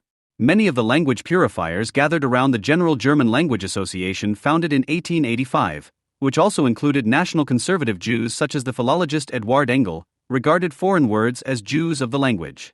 The goal of their Germanization was closely linked to the ideal of overcoming Jewishness, less through assimilation into the nation-state than through subsumption under the primacy of the fatherland. A hallmark of the new anti-Semitism in the late 19th century, which denied any possibility of assimilation and tended to aim for extermination, as exemplified by Heinrich von Treitschke, was the paranoid search for traces of the supposedly untilgable otherness of the Jews, especially in their language. The attempt of gender language politics to create a completely gender-equitable language from which all traces of sexist, androcentric, Eurocentric dominance would be eradicated appears, in its integral paranoid endlessness, like a mirror-image counterproject to that linguistic cleansing, anti-national, anti-colonialist, anti-patriarchal, and anti-racist. It resembles its counterpart in the exorcism of bad words, in its linguistically philosophically camouflaged sexual ecstasy, in the presumptuous linguistic officialdom that does not want to leave language to the speakers and writers, but enacts a seamless traffic system for them, in its faith in the state and in the tendency of its protagonists towards anti-Semitism down to the last detail. The habitus, the idiosyncrasy, and the addiction to persecution have only been polished up to be politically correct, where the language purifiers threaten to exclude anyone with a nebich from the cultural sphere. The gender politicians cover their ears screeching at every Negro. Against this background, it is not surprising that the habit of referring to people who are studying as Studenten instead of Studenten does not come from feminists at all, but from Johann Gottlieb Fichte, the inventor of the closed commercial state, who wanted to emphasize the productive creative rather than reflective destructive work of young German academics in this way. Not because he, along with Marx, Freud, and Adorno, is one of the favorites of anti-German criticism, but because the historical constellation outlined above makes it obvious, Karl Kraus linguistic criticism can be used to illustrate what such false linguistic criticism, aimed at empowerment rather than knowledge, represses. Kraus could also pass as a linguistic purifier driven by Jewish self-hatred in the tradition of Edward Engel. He abhorred mumbling, espoused an ideal of linguistic purity that went hand in hand with strict adherence to grammatical and syntactical rules and an aversion to jargon, and in the quasi-legalistic, namely adjudicatory gesture of his writing and judgment, one might discern an echo of 19th-century linguistic officialdom. Nevertheless, and this makes all the difference, he was a German-speaking writer in every one of his linguistic innovations, not a German writer. The fact that Austrian literature, like Prague German literature, is German language, but not German, is probably decisive for its singular expressive power to this day, while German literature only ever became world literature where it did not remain German, but became German language. The German language leaves the German behind. This process was facilitated, if not brought about, because such an exodus of the national language beyond itself is only possible mediated by the subject, by the living and speaking conditions of the multi-ethnic state, under which it was more natural, but also more necessary than in the German nation-state, which assured itself of its own linguistic homogeneity, to always be outside the language, to relate to it reflexively through speaking and writing. The mimetic impulse of all language, its never-ending connection to bodily experience despite all mediation and sublimation, was thus preserved as a self-evident moment of everyday speaking and writing. Idiomatic traces of this can still be found today in the tradition of the critical folk play, in the performance style of Austrian cabaret, in Austrian literary modernism, which never only works with language, but on and in it. The constellation of language, law and gender that opens up in Kraus' work, despite the misogynistic statements that can be found in his writings as abundantly as anti-Jewish ones, points far beyond Kraus' time and probably also beyond what can be taken from his texts as Kraus' attitude to the women's question in terms of fixable statements. The commentaries on contemporary trials of prostitutes and others condemned as sexually degenerate, collected in the volume Sittlichkeit und Kriminalität, Morality and Criminality, express the complementarity between the degradation of women in marriage and in prostitution more sharply than any other publication of its time, and offer a vignette-like characterization of an everyday life in which the whore, declared by law to be the embodiment of shame, is made to atone for the shame of society, which at the same time holds itself harmless against her. According to Kraus, humanity only arises in such a society where the whore, but also the suitor, the precocious girl, the pedophile, the sex offender, are no longer helplessly at the mercy of the criminal court of the society that produced them, but where the contradiction that is embodied in them is resolved. Of course, this does not imply any trivialization of prostitution as sex work or even sexual service. Kraus always remained aware that free humanity, as little as it can be said positively about it, would in any case not know prostitution, but that it is itself an expression of a social relationship that should be abolished. He only insisted, and this detail made him appear perverse in the eyes of many at the time, that this relationship should not be abolished or even improved by exorcising prostitution from society, but rather deepened and perpetuated. These progressive impulses are contrasted in Kraus' work by a series of statements that seem to repeat the gender metaphysics of the insubstantiality, superficiality and corporeality of women, which can only be brought to life and expressed through the male mind, and only for him, one soon grasps the content of a woman. But until you get to the surface, the woman is there so that the man can become wise through her. The man is the cause of lust, the woman the cause of the mind. I am always under the strong influence of what I think of a woman. Such statements, which are not coincidentally found primarily in Kraus aphorisms, why aphorism remains the privileged form of misogyny to this day would be an interesting topic for a study of language and gender criticism, can easily be used as gentlemanly jokes at any time, but their intrinsic significance in Kraus can only be grasped if one takes into account that whenever Kraus talks about the woman or the female, he is also talking about the language that he himself imagines as a woman. An epigram entitled Die Sprache, language, reads, "With a hot heart and mind / I approached her night after night / she was a brazen harlot / whom I made a virgin." Bad feminist linguistic criticism is characterized by the fact that it does not even accept this metaphor, but immediately declares it to be the expression of a misogynistic worldview and thus believes it has been understood. Insight, on the other hand, begins by asking about the image that is being projected here and considering what is being said in it. On the one hand, the epigram presents the author in his relationship to language, and relationship is meant here in the erotic, not just the social sense, as a counterpimp. While the pimp in the popular imagination is the one who turns virgins into strumpets and brings innocent girls into bad company, the author transforms the language found as a strumpet into a Virgin. In this image, being a virgin is not the natural or original state that is lost through the corrupting society, but the aim of the work on language, which is not aimed at deflowering, but at dehumanization, as it were. Unlike the figure of the pimp, the author's relationship to language is not a business one, but an intimate one. His time is the night, when he approaches language with a hot heart and mind. His entire concentration is devoted to the task of not restoring a buried purity, but of allowing language, which he finds as a harlot, to become the pure expression of its content in the first place. The relationship to language is one of love, but an illegitimate, as it were, legally unsanctioned one, and thus a relationship in the full sense of the word. Anyone who wants to do justice to language must cheat on it. Through marriage he would subjugate it or himself to it. While most people today emerge from the occasional encounters with it similarly hung over as they wake up after unsuccessful evenings on the couch of their random neighbor. To see how formative the imagination of language as a woman and the concept of authorship as an affair with language is for Krauss, one only has to read the quoted aphorisms again from this perspective. They are not only critical of language in themselves, counterfactuals of ingrained ways of thinking and speaking. It is not the surface that one soon grasps, but the content, while one must first penetrate to the surface. It is not from something that one should become wise, but through it, and the cliché that every great man is under the influence of a strong woman becomes the influence that thinking about a woman exerts on a man. Above all, however, it talks about language itself. The maxim of Krauss language criticism is not to counter superficial reality with literary profundity, but to fathom the surface.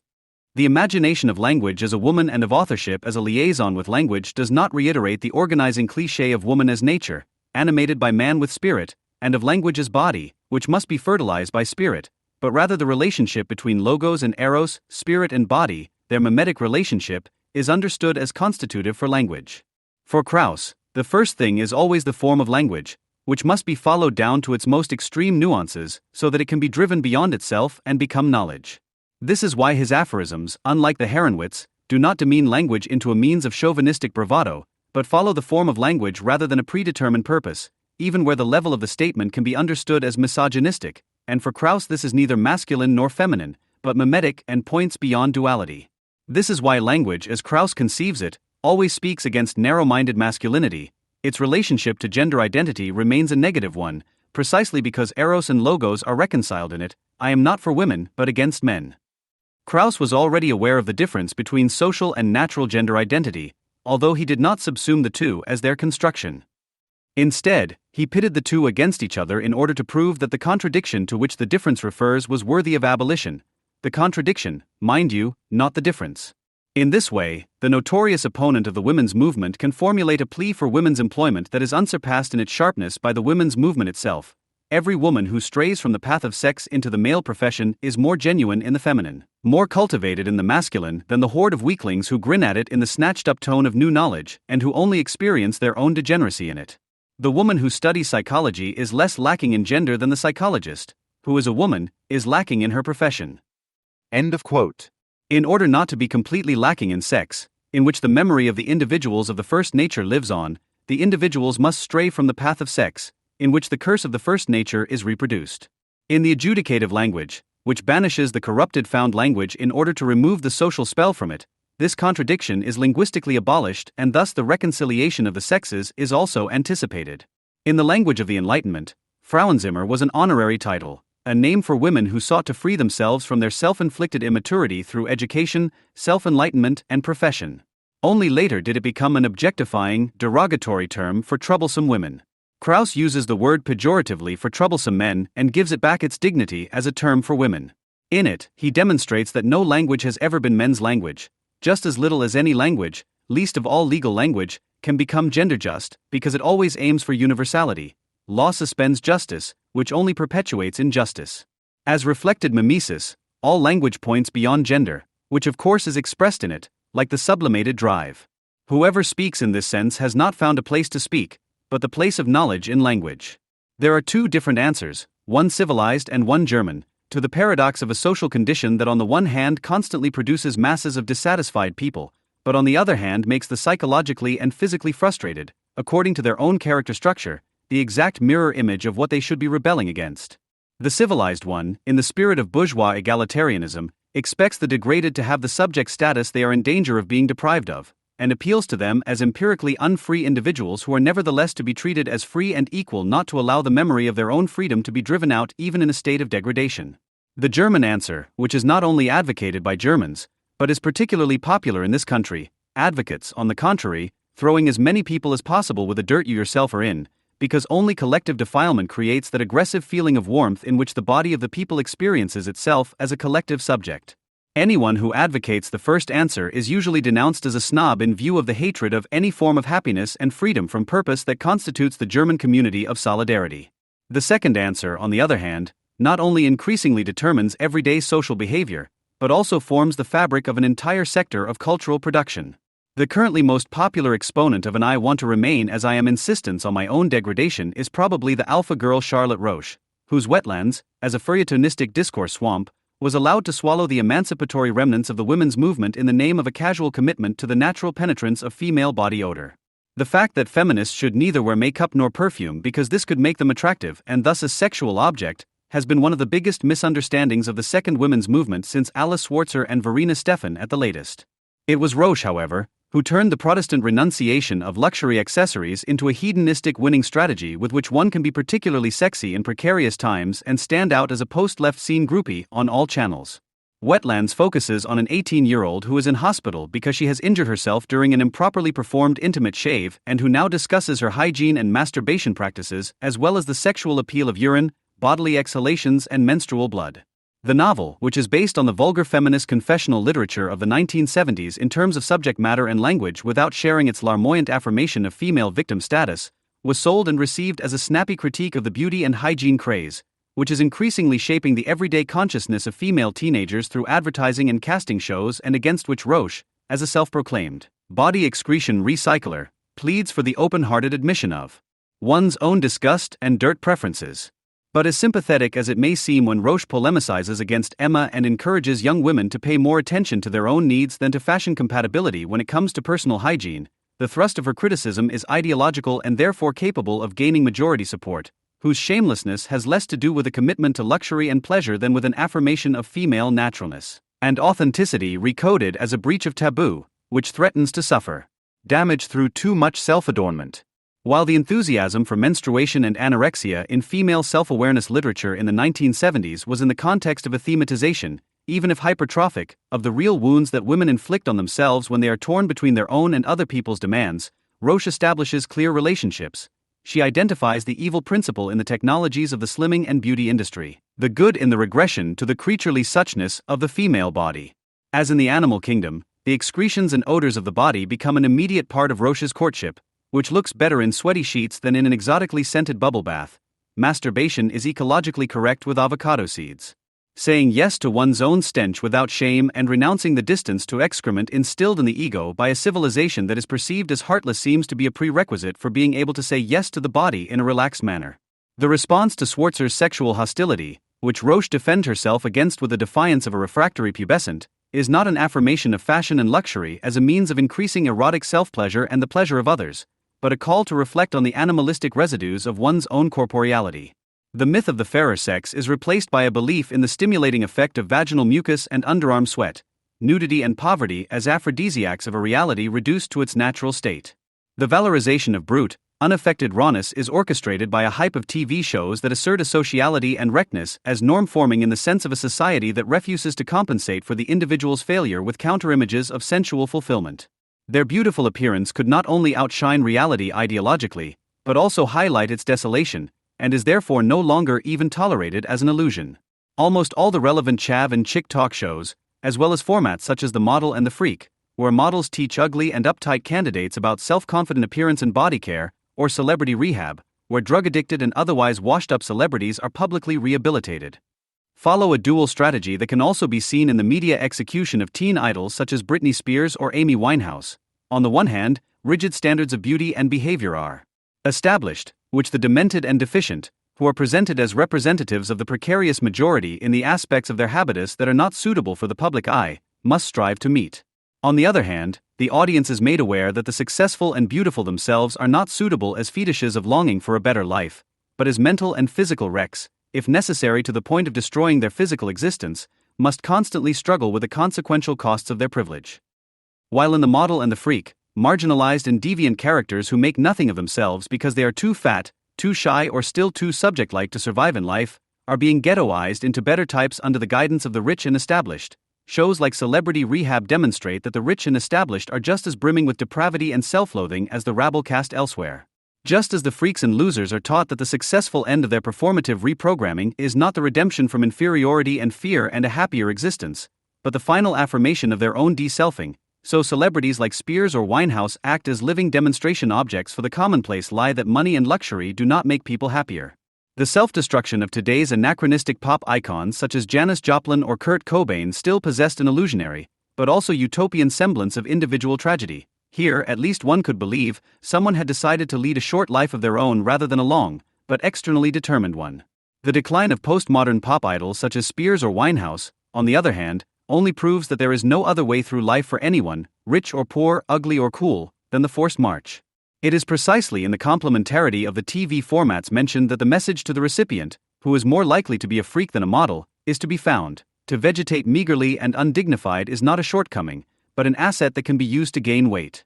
Those who accept this and make themselves the proud subject of their own humiliation can at least hope for a small slice of the cake. Just as the avant-garde often tends to anticipate the trash of tomorrow, the affirmation of one's own self-destruction can already be seen in the precariat dramas of crude French realism that are widely popular among leftists, for example in the films of Bruno Dumont or the Dardenne brothers, as well as in the dogma aesthetic, which, despite their social critical impetus, propagate a regressive subsistence ideology. According to this, the traces of individuality that elevate man above his mere creatureliness must be liquidated if life is to be experienced in all its harshness on one's own body. In particular, the new realist school in France, whose aesthetic strategies are echoed in postmodern exploitation movies such as Baise-Moi, paints a picture of the lower classes that largely exhausts itself in the recoding of resentment in an effort to depict a hardening life in an experiential way. The sex scenes in such films, which erase any trace of somatic experience of happiness, emphatically stage authentic sexuality as brutal, blind and speechless, a residue of animalistic generic compulsion in a cold social reality, in contrast to its supposed whitewashing in mainstream cinema. Films critical of capitalism such as Dumont's La Vie de Jesus have drastically developed this formal language by a priori framing gender relations as violent relations and, above all, by unabashedly brutalizing the everyday life of the lower classes.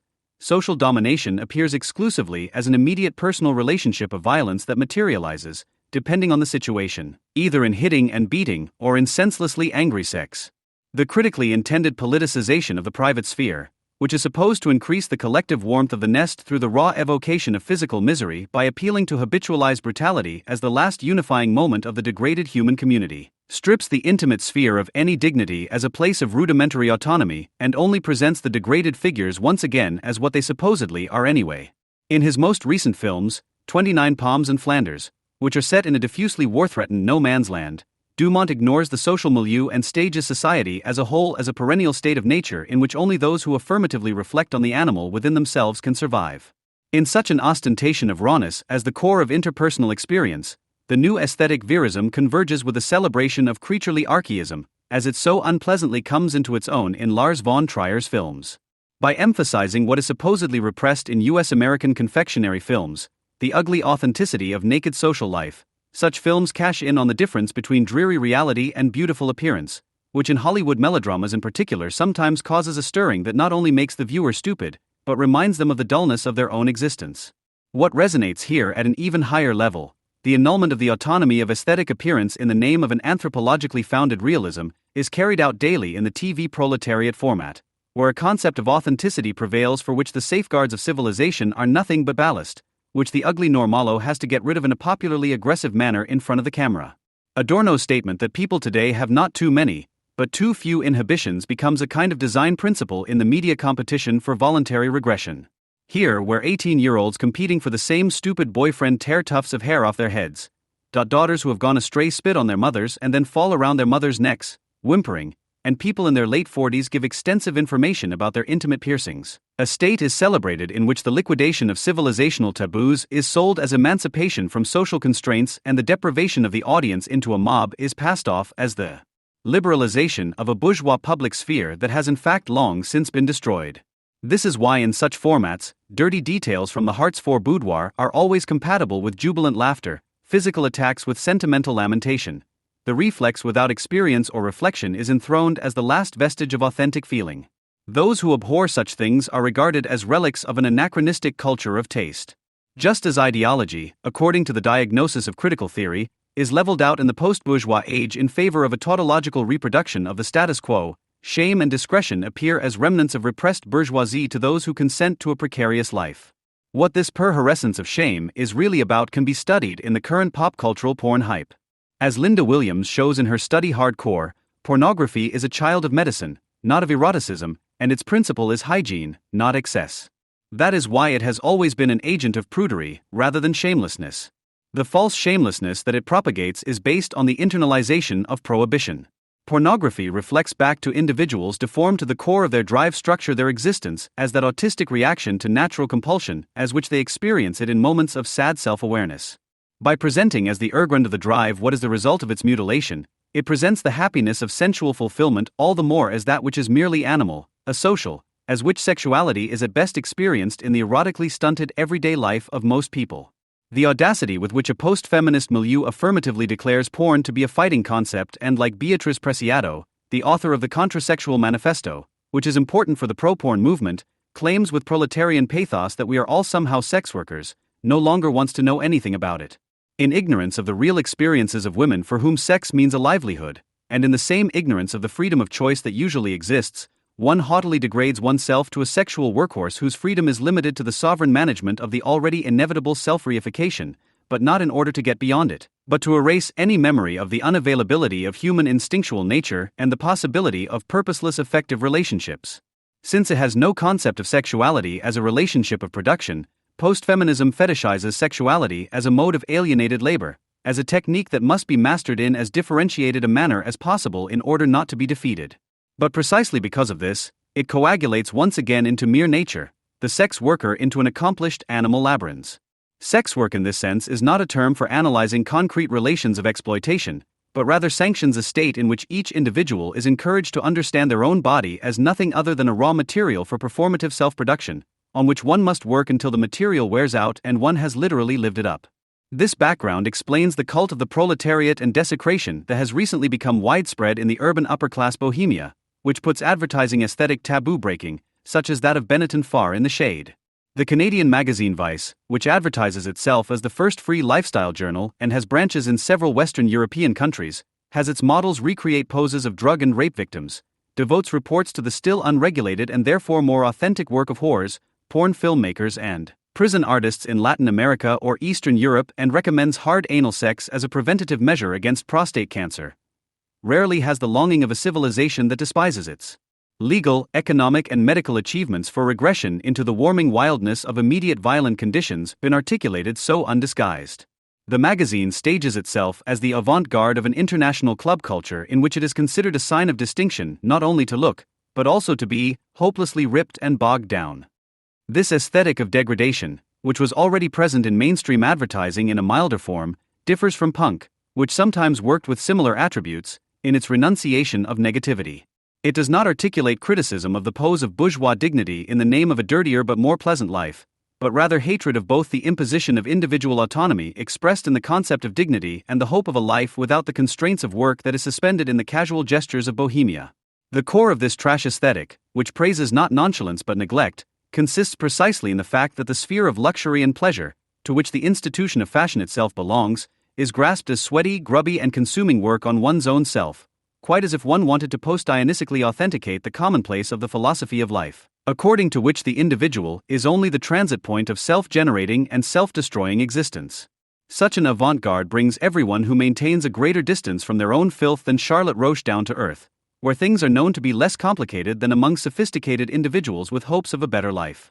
Political movements deserve interest not only when they are in the public eye, but also when they disappear from it again. Not so long ago, posters or stickers depicting a Snow White armed with a machine gun could be seen in left-wing alternative neighborhoods. They called for a fight against the beauty terror. In the meantime, the anti-lookism movement, which fought against the repressive nature of the beauty ideals propagated by advertising and the media in this way, is mostly nowhere to be found. The fact that it is barely present anymore, even though the unhealthy nature of beauty standards a la Heidi Klum is now also being addressed in the mass media, is probably not only due to the short-lived nature of autonomous political campaigns. Rather, the resentment against beauty, which is served by the criticism of lookism, has long since reached the center of society. The armed Snow White on anti-lookism buttons had a double meaning. It stood for the terrorist character of fashion images, which were assumed to have similar murderous consequences as racism, colonialism, and meat-eating, and it was understood as a call to those addicted to beauty to actively make themselves ugly in order to fight against the collective blindness. In the meantime, the empirical foundations of this rather naive criticism have completely eroded. Shows like Germany's Next Top Model have long since fed their critics, who mock the sexualized everyday behavior of young people and the slutty clothing styles of young girls in popular educational discussion rounds, just as well as Heidi Klum's catwalk batches, and a people who voluntarily watch Dieter Bohlen and Thomas Gottschalk pulling their hair out during prime time no longer need to be taught how to make themselves ugly.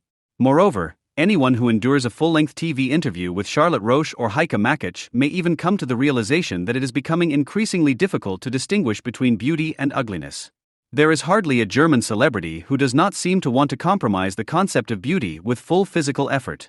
From the very beginning, lookism was above all another word for paranoia practiced on one's own responsibility. While racism and sexism refer to social practices that ascribe to individual people or groups an inferiority that is inherent in their nature, the mode of naturalization plays no role for lookism critics. Rather, they are concerned with denigrating acts of consciousness that are constitutive for every perception as discriminatory. What every thinking person must do when encountering other people in order to recognize them and be able to communicate with them, to at least provisionally locate them as tall or short, old or young, etc. in a grid of differences, is already considered by the lookism critics to be the first step toward stigmatization and violence, the culmination of which is the qualification of people as beautiful or ugly. In the gesture of worldly wise social studies teachers, anti-lookism campaigners complain that people are drilled by society to pay attention to outward appearances. They dismiss as pragmatic the question of what else to pay attention to, since no one has yet succeeded in looking directly into the souls of their fellow citizens. Instead, they transfer Judith Butler's insight, according to which the midwife statement "it's a boy" or "it's a girl" is not a statement but an attribution, to any phenomenon. The sentence "Sandra is the little fat one with the glasses" therefore stigmatizes Sandra in 4 ways. Even if it is meant in a friendly way, it pins Sandra down to her femininity and is therefore sexist. It denounces her as fat and as small, bodyism. And it discriminatorily interprets her different talent as a visual impairment, ableism. If Sandra, who has already adapted to the norms of mainstream society by wearing glasses, also makes the mistake of interpreting this speech act as an adequate description of herself or affectionate coquetry, she is collaborating with the enemy and must be called upon to correct her self-image by means of clear announcements. The question of which dichotomies a society uses to classify and judge the people who live in it naturally deserves careful ideology-critical attention. However, it should be equally undeniable that some kind of cognitive classification scheme is required if one does not want to sink into the free-floating delusion that post-structuralists consider to be a critique of reason. And compared to communities that sort their members by means of the friend/enemy or believer/unbeliever dichotomy, dichotomies such as fat and thin have proven to be not only more useful, but also far more humane. The situation is somewhat different with a distinction between male and female, which, as Butler discovered, has served to justify power relations throughout almost all of human history and has long since lost its supposed innocence as a result.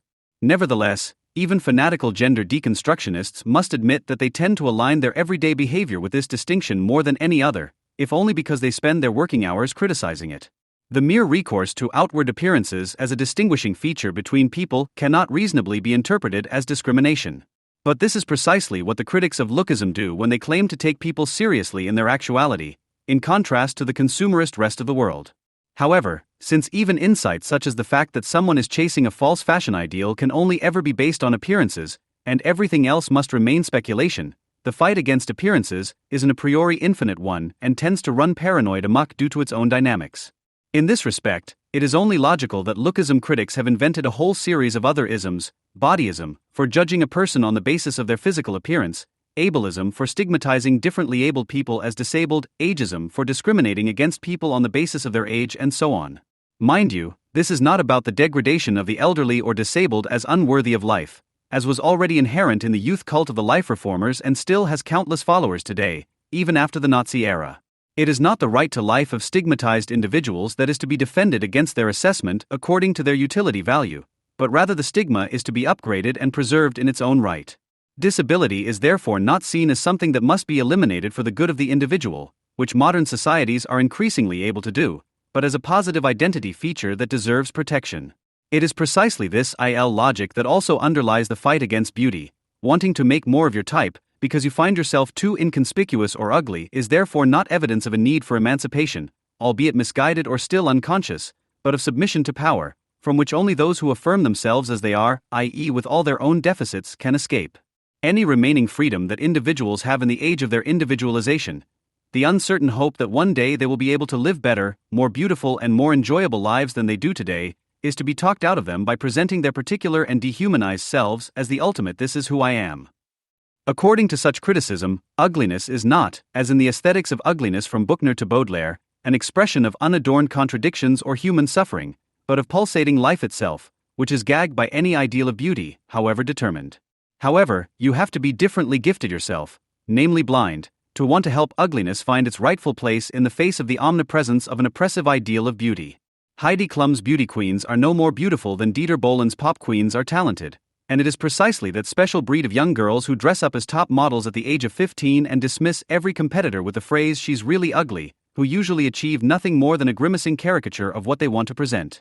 The whole of afternoon television, with its talk show guests outdoing each other in unsavoriness and antisociality, has long since become a freak casting that encourages people who have gone to the dogs mentally and materially, in the spirit of lookism criticism, to see their deficit as an opportunity instead of fighting for its elimination. Because they can show off everything they lack to their heart's content and win the applause of the happily stultified majority, the precarious, who are confirmed week after week in the supermarket and at the job center that they have nothing to expect, love the talk shows. Here, at least for a few hours, you are somebody, precisely because you are nobody. Here you get to have your say, precisely because you have nothing to say in any sense. The basic principle of this media routine, which has long dominated everyday life, is in fact not even ugliness, but the bleak sadness that everyone has resigned themselves to and which is now only bemoaned by lunatics and incorrigible bigots. In order to develop a sensibility for the self-fashioning with which models turn themselves into monsters in order to be seen by the viewer, while people who perceive themselves as monsters are cast as models, few things are more depressing than the fashion campaigns aimed at the fat or old of recent times. One must of course have a concept of beauty, even if it can only be explicated negatively. The image of Snow White, which is denounced in anti-beauty campaigns, is based on the understanding of a beauty that is not perfect and efficient, but is broken and marked by pain. Beautiful in this sense can only be called what holds on to the promise of happiness and fulfillment in certain resistance to the poor reality, even if it is as an obsession, while ugly can only be called what reminds us of the lie inherent in every form of beauty that spreads itself out as an immediate component of reality as an indelible wound. Beyond this contradiction, which is inscribed in the terms themselves, it makes no sense to speak of beautiful or ugly at all, and this is precisely what anyone who switches on the television in the afternoon is harshly reminded of. But freaks, as Todd Browning's film of the same name reminds us, are not cute exotic creatures, as people in the left-wing autonomous milieu like to believe, but people degraded to animals, exposed to the unrestrained gaze of the mob, who deserve only one future: to be liberated. The enthusiasm for the hit series Orange is the New Black knows no bounds, and not just among the queer Netflix community. To simply let the format be cultural industrial nonsense and pay no further attention to it is made difficult, especially by the feature pages. Of course, some series are more charming or at least less ghastly than others, but to present them as social criticism calls for a decisive objection. But for now, a brief summary for those unfamiliar with the series. Piper Chapman, an upper-middle-class New Yorker, has to spend 15 months behind bars due to her previous involvement in a drug deal. She was instigated by her former lover Alex, who is also serving her sentence in the same prison. Whether it is Chapman's criminal past or her lesbian past that surprises or disturbs her fiancé and the whole family remains unclear for the time being. The fact that the series is based on the autobiographical novel Orange is the New Black, My Year in a Women's Prison by Piper Kerman seems to be important for its credibility. The review in Sissy, the Austrian magazine for non-heterosexual film, provides an insight into the need for authenticity served by the series. Sophie Strohmeyer describes the stereotypical portrayal of the group of eccentric housemates as a means of drawing different, diverse female characters who come from a wide variety of origins, social, age and religious groups and belong to a wide range of gender and sexual orientations. Interpreting diversity and its so-called visibility as gritty realism, rather than a mere differentiation of the manifestations of the commodity character is ideological in itself, but by no means the real drama. The malice that accompanies the debut of yuppie woman Chapman in the fictitious Litchfield Penitentiary not only conveys the suggested authenticity that emanates from the true underdogs, but also a catch-up revenge on the lesbian who has arrived in the bourgeois middle class and fallen away from sexual identity. The implicit threat that one's status in society is always a precarious one, which one can lose more quickly than one would like, is turned in a positive direction, and entry into the excessively inflated, emergency community is presented as something worth striving for. The entire period of imprisonment thus has the flair of a stay at a vacation camp, which the author of the novel supports by stating in interviews that she studied at an all-girls college. "I always said," she told Focus, "that prison was not my first experience of being locked up with a lot of women." The aesthetics of the schoolgirl report behind bars bear witness to the same male gaze that the series attempts to caricature in an exaggerated and almost successful way. It is striking that a scene that regards even the slightest verbal deviation from a discourse defined as correct as a massive violation of boundaries takes pleasure in a sexuality that could hardly be more coercive. The queer contradiction that arises from the fact that only the visible appearance is illuminated, but never the possible background, is as follows. The heterosexual romantic relationship between two people is denounced because of its crude reference to marriage and homosexuality, which has the exclusive advantage over heterosexual relationships of never serving procreation, is celebrated in the very place where it could not be more economical and barbaric. Glorifying prison relationships always means subscribing to the coercion that brought them about in the first place. Oscar Wilde once said that man is only beautiful in voluntary associations. Even if the necessary maturity is not usually present outside prison, this does not legitimize turning to the direct opposite in all its ugliness. The prison wives are a direct expression of domination, and any ideology of consensuality not only conceals this, but is even affirmative at the same time, as it mocks all the findings of studies on sexuality in the prison system as well as the work of numerous organizations such as Stop Prison Rape and Just Detention International. In the USA alone, 200,000 convicts are sexually abused every year. This affects 67% of all inmates who are classified as LGBT. It can be assumed that the number of unreported cases is significantly higher in both cases. Added to this is the fact that many people with relevant prison experience enter into a sexual relationship voluntarily, in order to be protected by the person concerned from being assaulted by others. In specialist literature, this sexual behavior is referred to as survival-driven. For Sissy, on the other hand, prison films with all their eroticism on display are quite attractive for a queer audience today. Through the sexual acts, the fantasized prison reveals itself as a kind of queer correctional camp in which the people concerned are cured of their heterosexuality. The appeal of the series is nourished by an isolated alternative world, which satisfies the queer need for free, female and protective spaces as well as that for a close-knit homogeneous community beyond reality. However, prison is neither a place that is separated from society in a positive sense, nor an alternative to it, but rather its most radical expression. The enthusiasm of the queer scene for this series and the powerful projections of their own desires that it conveys not least reflect their own repressive ideas of equalizing diversity. In this sense, the complete absence of privacy in the penal system is nothing other than a constant demand for visibility as the ultimate consequence, just as the orange uniform takes the prevailing identity pressure to the extreme. For reviewer Sophie Strohmeyer, the series is a deliberate step into its own kind of prison. We can only hope that not too many people go along with it. No one is more dangerous than the quiet ones in the country. Anyone who does not harass their fellow human beings in a rabble-rousing or chummy manner, justifies their opinions and listens to dissenters without interrupting them, dresses respectably and even respects German spelling on Facebook, can only be a particularly bad finger in reality. In a report published on August 2, 2016, the Taz newspaper tracked down one such prospective enemy of the state. Quote, Jana Schneider wears leather bracelets, a bow tie around her neck and tunnels in her ears. She is a lesbian. But she is neither left-wing alternative nor green. Jana Schneider, 22 years old, is the state chairwoman of the Young Alternative in Thuringia, the youth organization of the AM. At the party congress in Bingen, Rhineland-Palatinate, she stands awkwardly in front of the journalists' cameras. She smiles shyly, her face has something childlike about it. With her curly hair and well-behaved glasses, she could pass for Harry Potter's classmate. To the outside world, she appears calm and matter-of-fact. She is most provocative online. End of quote. Although Jasmine Sarwoko, who created the portrait of the far-right body snatcher, seems to feel sufficiently provoked by the fact that there are people who are lesbians and yet not left-wing alternatives, she also cites sound bites to prove that Schneider is trampling on the basic law or Sharia law. On November 14, 2015, one day after the terrorist attacks in Paris with 130 deaths, at a time when such provocations were least appropriate, Schneider demanded, close mosques. Expel foreign Muslims. Freeze accounts. Paralyze websites. Systematic house searches. Close borders. Take hate preachers into custody. Someone who is used to Schneider's disconcerting style of discussion, I talk to everyone and I argue with everyone, Sarwoko quotes her in bewilderment, could objectively respond to this statement by saying that Islamic attacks are committed at least as often by domestic Muslims as by foreign Muslims, which is why the demand for deportation does not address the problem. With the best will in the world, however, there can be no objection to the idea of depriving apologists of Islamic terror of the possibility of everyday propaganda and ensuring that they at least do not gain additional followers in the course of the Islamic mass migration initiated by Germany. But Sarwoko is not concerned with the cause at all. She is far too preoccupied with Schneider's well-behaved habitus, which seems to fascinate her more than the queerest tranny look. It takes me a little while to open up, the Taz author quotes Schneider as saying, describing something strange. When Schneider appears at party events, she waits patiently until it's her turn and adjusts the microphone with a slightly trembling hand. Banging on the table during political discussions is not her style, Schneider argues calmly. That makes her successful. End of quote. At this point at the latest, every leftist realizes, this woman is dangerous. While others make the big speeches, she pulls the strings in the background.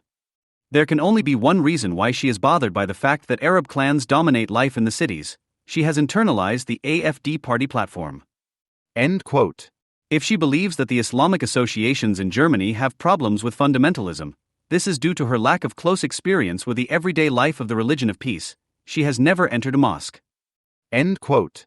And her cultural chauvinism is evident in the fact that she prefers to read classical literature in her German studies instead of deconstructing 50 Shades of Grey, as her countergendered tutor would like her to do.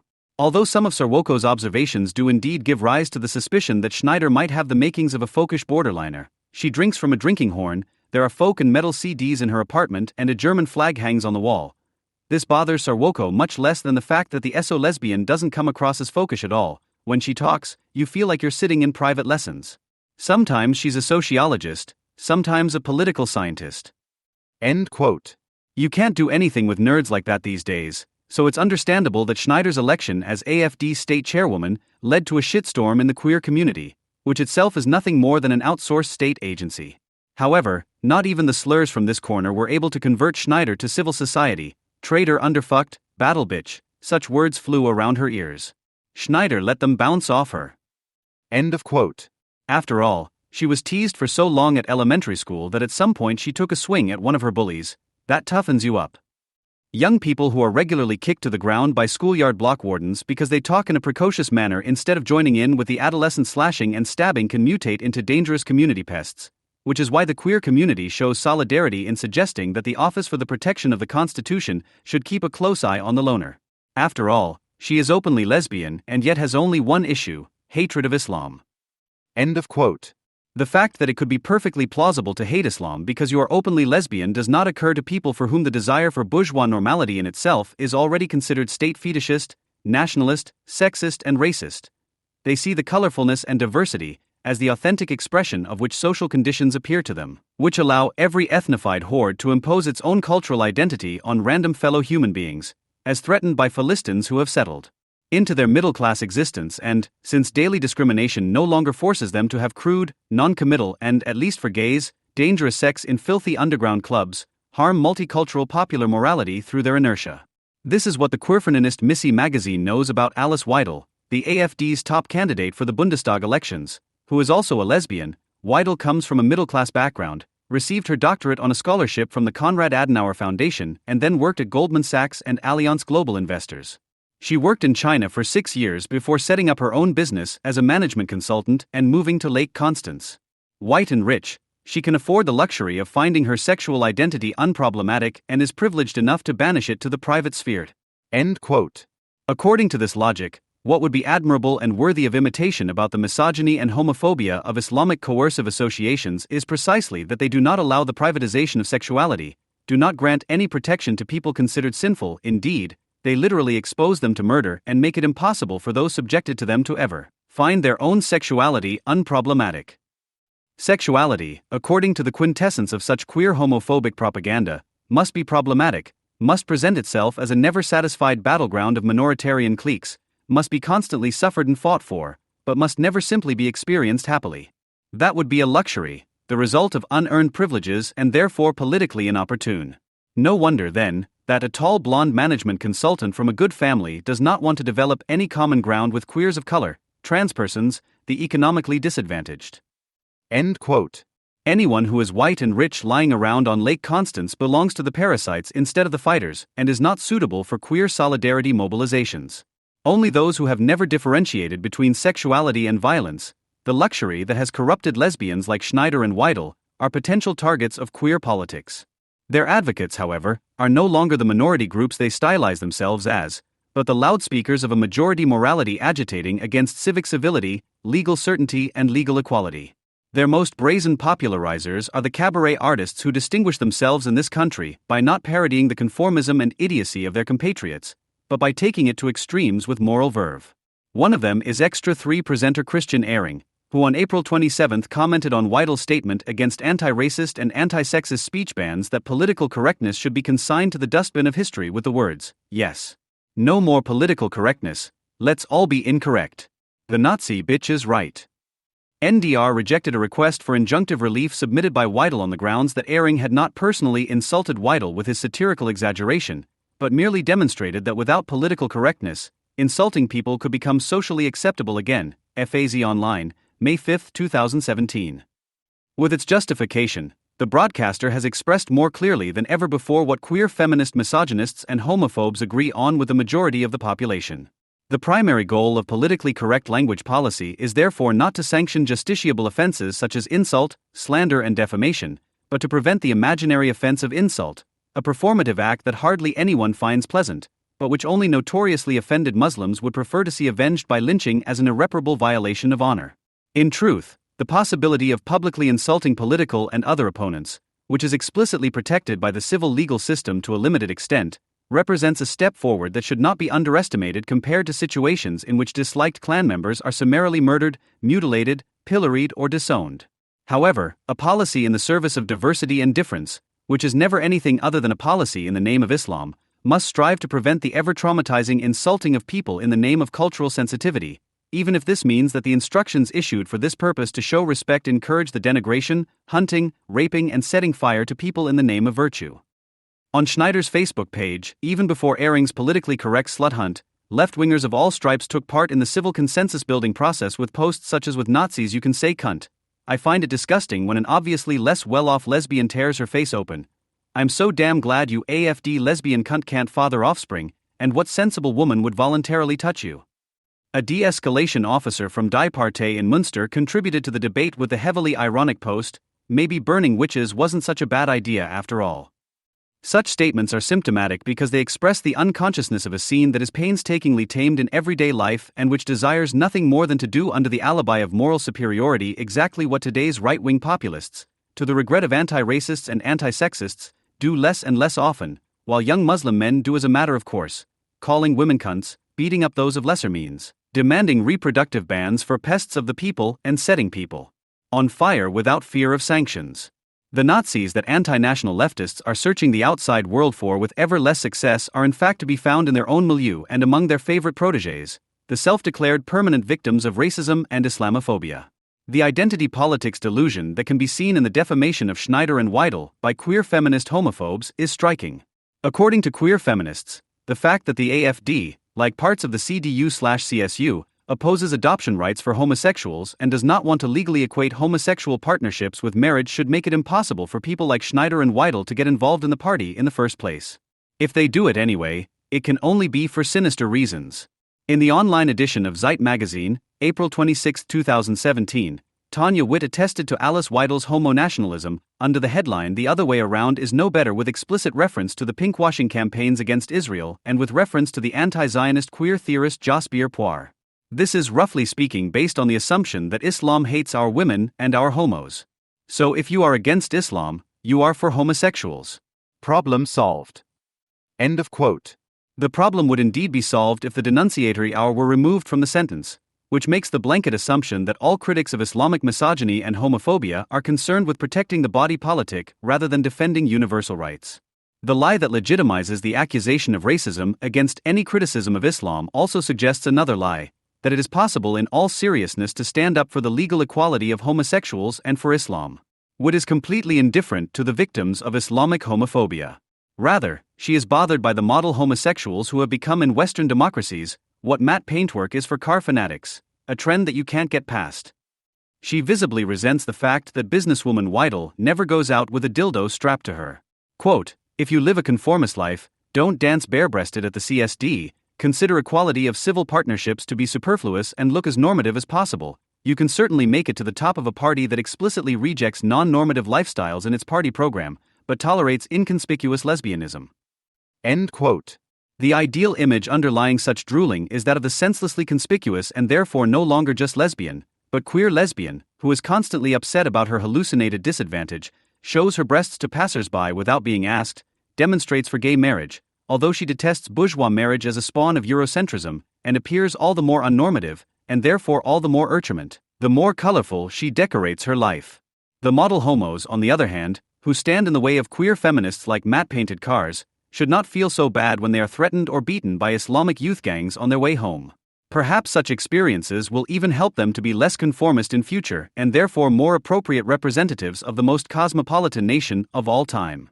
Whether the proximity to the bourgeois state and its legal and economic order, which is perceived as offensive by the model homos, perhaps has nothing to do with privilege at all, but is due to the alert awareness that that state offers better protection against violent attacks by Islamic stormtroopers than a left that values non-normativity more than the luxurious desire not to be murdered. Such a question would, according to queer feminist logic, only be asked by someone who would in turn be denounced as an AfD sympathizer.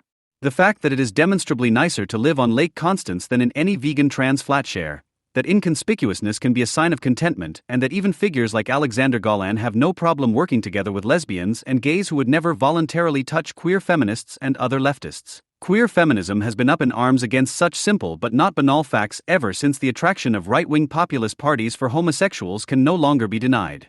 In Jungle World, where the accusation of homo-nationalism directed against Weidel can at least be criticized if you yourself come across as sufficiently normative, gender researcher and political fighter Patsy Lamore-LaLove writes, "The idea that homosexuals are in cahoots with those up there has a long tradition in both left-wing and right-wing politics.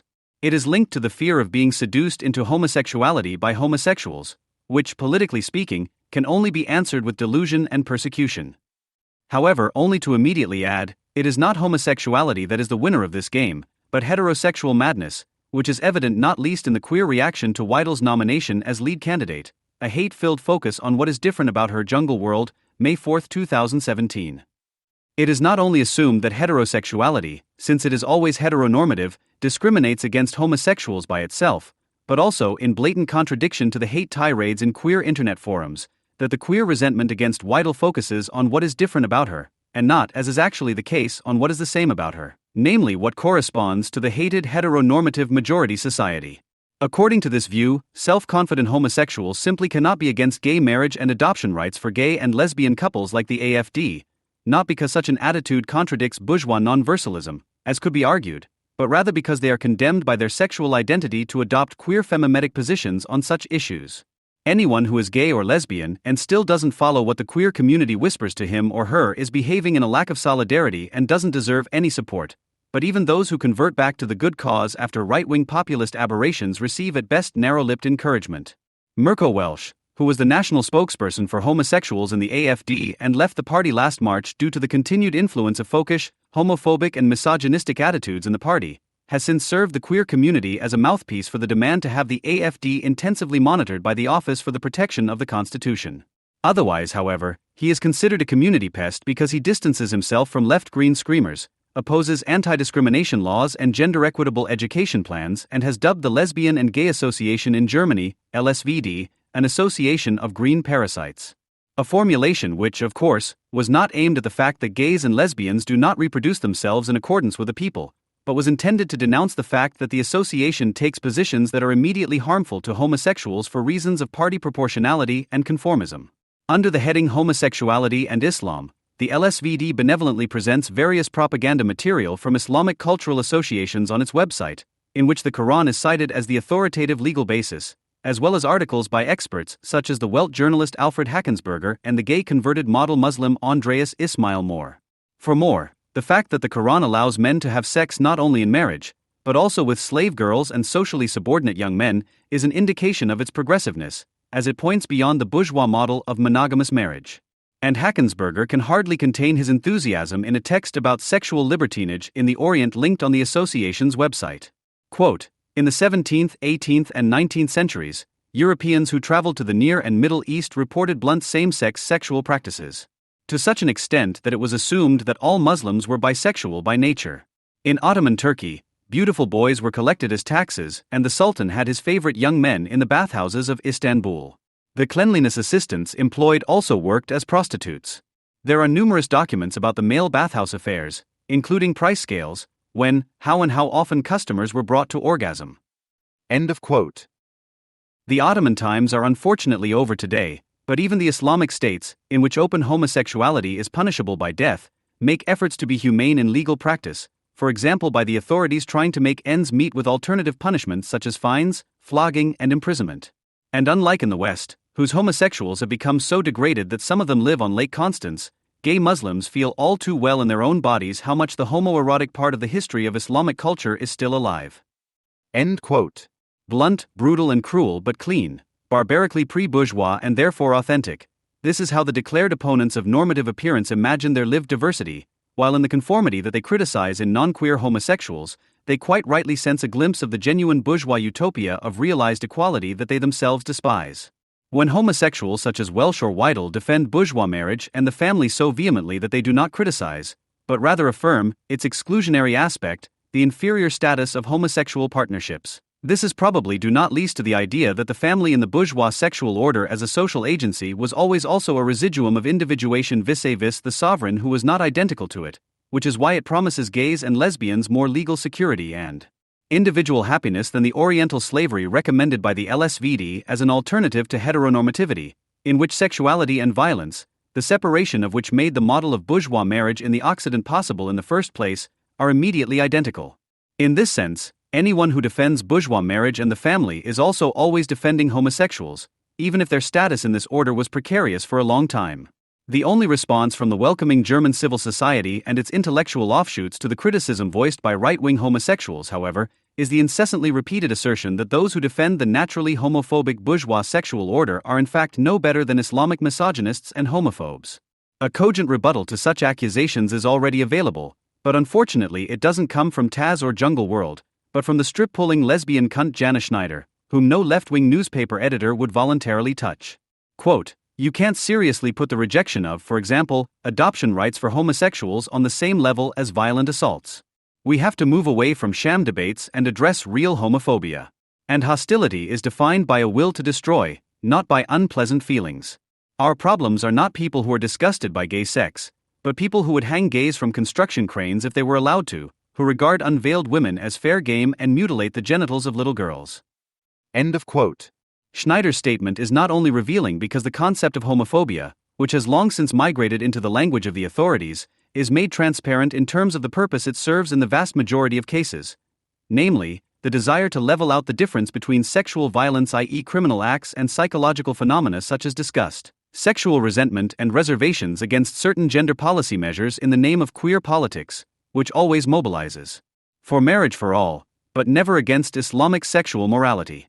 The statement is also interesting because it highlights a truism that hardly anyone dares to say anymore due to cultural sensitivity, namely the fact that prejudice does not violate the Constitution, but on the contrary is actually protected by it on a broad level. People who harbor prejudices against gays and lesbians are certainly unsympathetic, make life difficult for the objects of their resentment, and almost always prove to be unteachable, but as long as they exist, you have to live with them just like with other everyday idiots. You can only take action against them when they begin to practically shape the world according to their own delusions and want to shape fellow human beings who do not conform to this image according to these delusions. The executors of Islamic master morality, however, who humiliate inbred women, lynch homosexuals and murder infidels en masse, do not do this because they have prejudices, but for the purpose of globally enforcing the immediate relationship of violence of which they feel they are the physical embodiment. They know neither skepticism nor prejudice, but only the groundless but all the more aggressive pride in their own barbarization. They are basically incapable of developing prejudices, because even prejudices presuppose a rudimentary responsiveness to the outside world, openness to experience and reflection on the difference between self and world, without which they could not form at all. In this, Islamic master race people are similar to their queer feminist and anti-national protectors, and this is also the reason for their lack of empathy and cruelty. A world in which everyone is allowed to be limited without fear would have to be defended against them at all costs. In the second year after the mass attacks on women by Muslim men on New Year's Eve 2015, which by no means only took place in Cologne, gender researchers Sabine Hark and Paul-Irene Villa found the German public's ingratiation with the actors of Islamic land-grabbing and the voluntary self-alignment of the media to be sufficiently advanced to conclusively evaluate the event from the perspective of culturally sensitive historiography. In their book Unterscheiden und Herrschen, Distinguishing and Dominating, which they called with appropriate pomposity, an essay on the ambivalent entanglements of racism, sexism and feminism in the present, the Judith Butler adepts casually and constructively spit after the victims of rape, assault and sexist abuse of that day, all of which were consigned to oblivion without being investigated, claiming that the question of the objective truth of Cologne night could not be meaningfully asked. Instead of dealing with the events, which only an epistemically unsophisticated naïf could consider proven by the numerous testimonies of the women affected, the date should be understood as a signature and cipher that is empty and charged at the same time. Empty because nothing important happened, charged because this nothingness as an organizing force also changes discourses retrospectively, through the phantasm of the dangerous Arab or Muslim refugees incapable of controlling their instincts.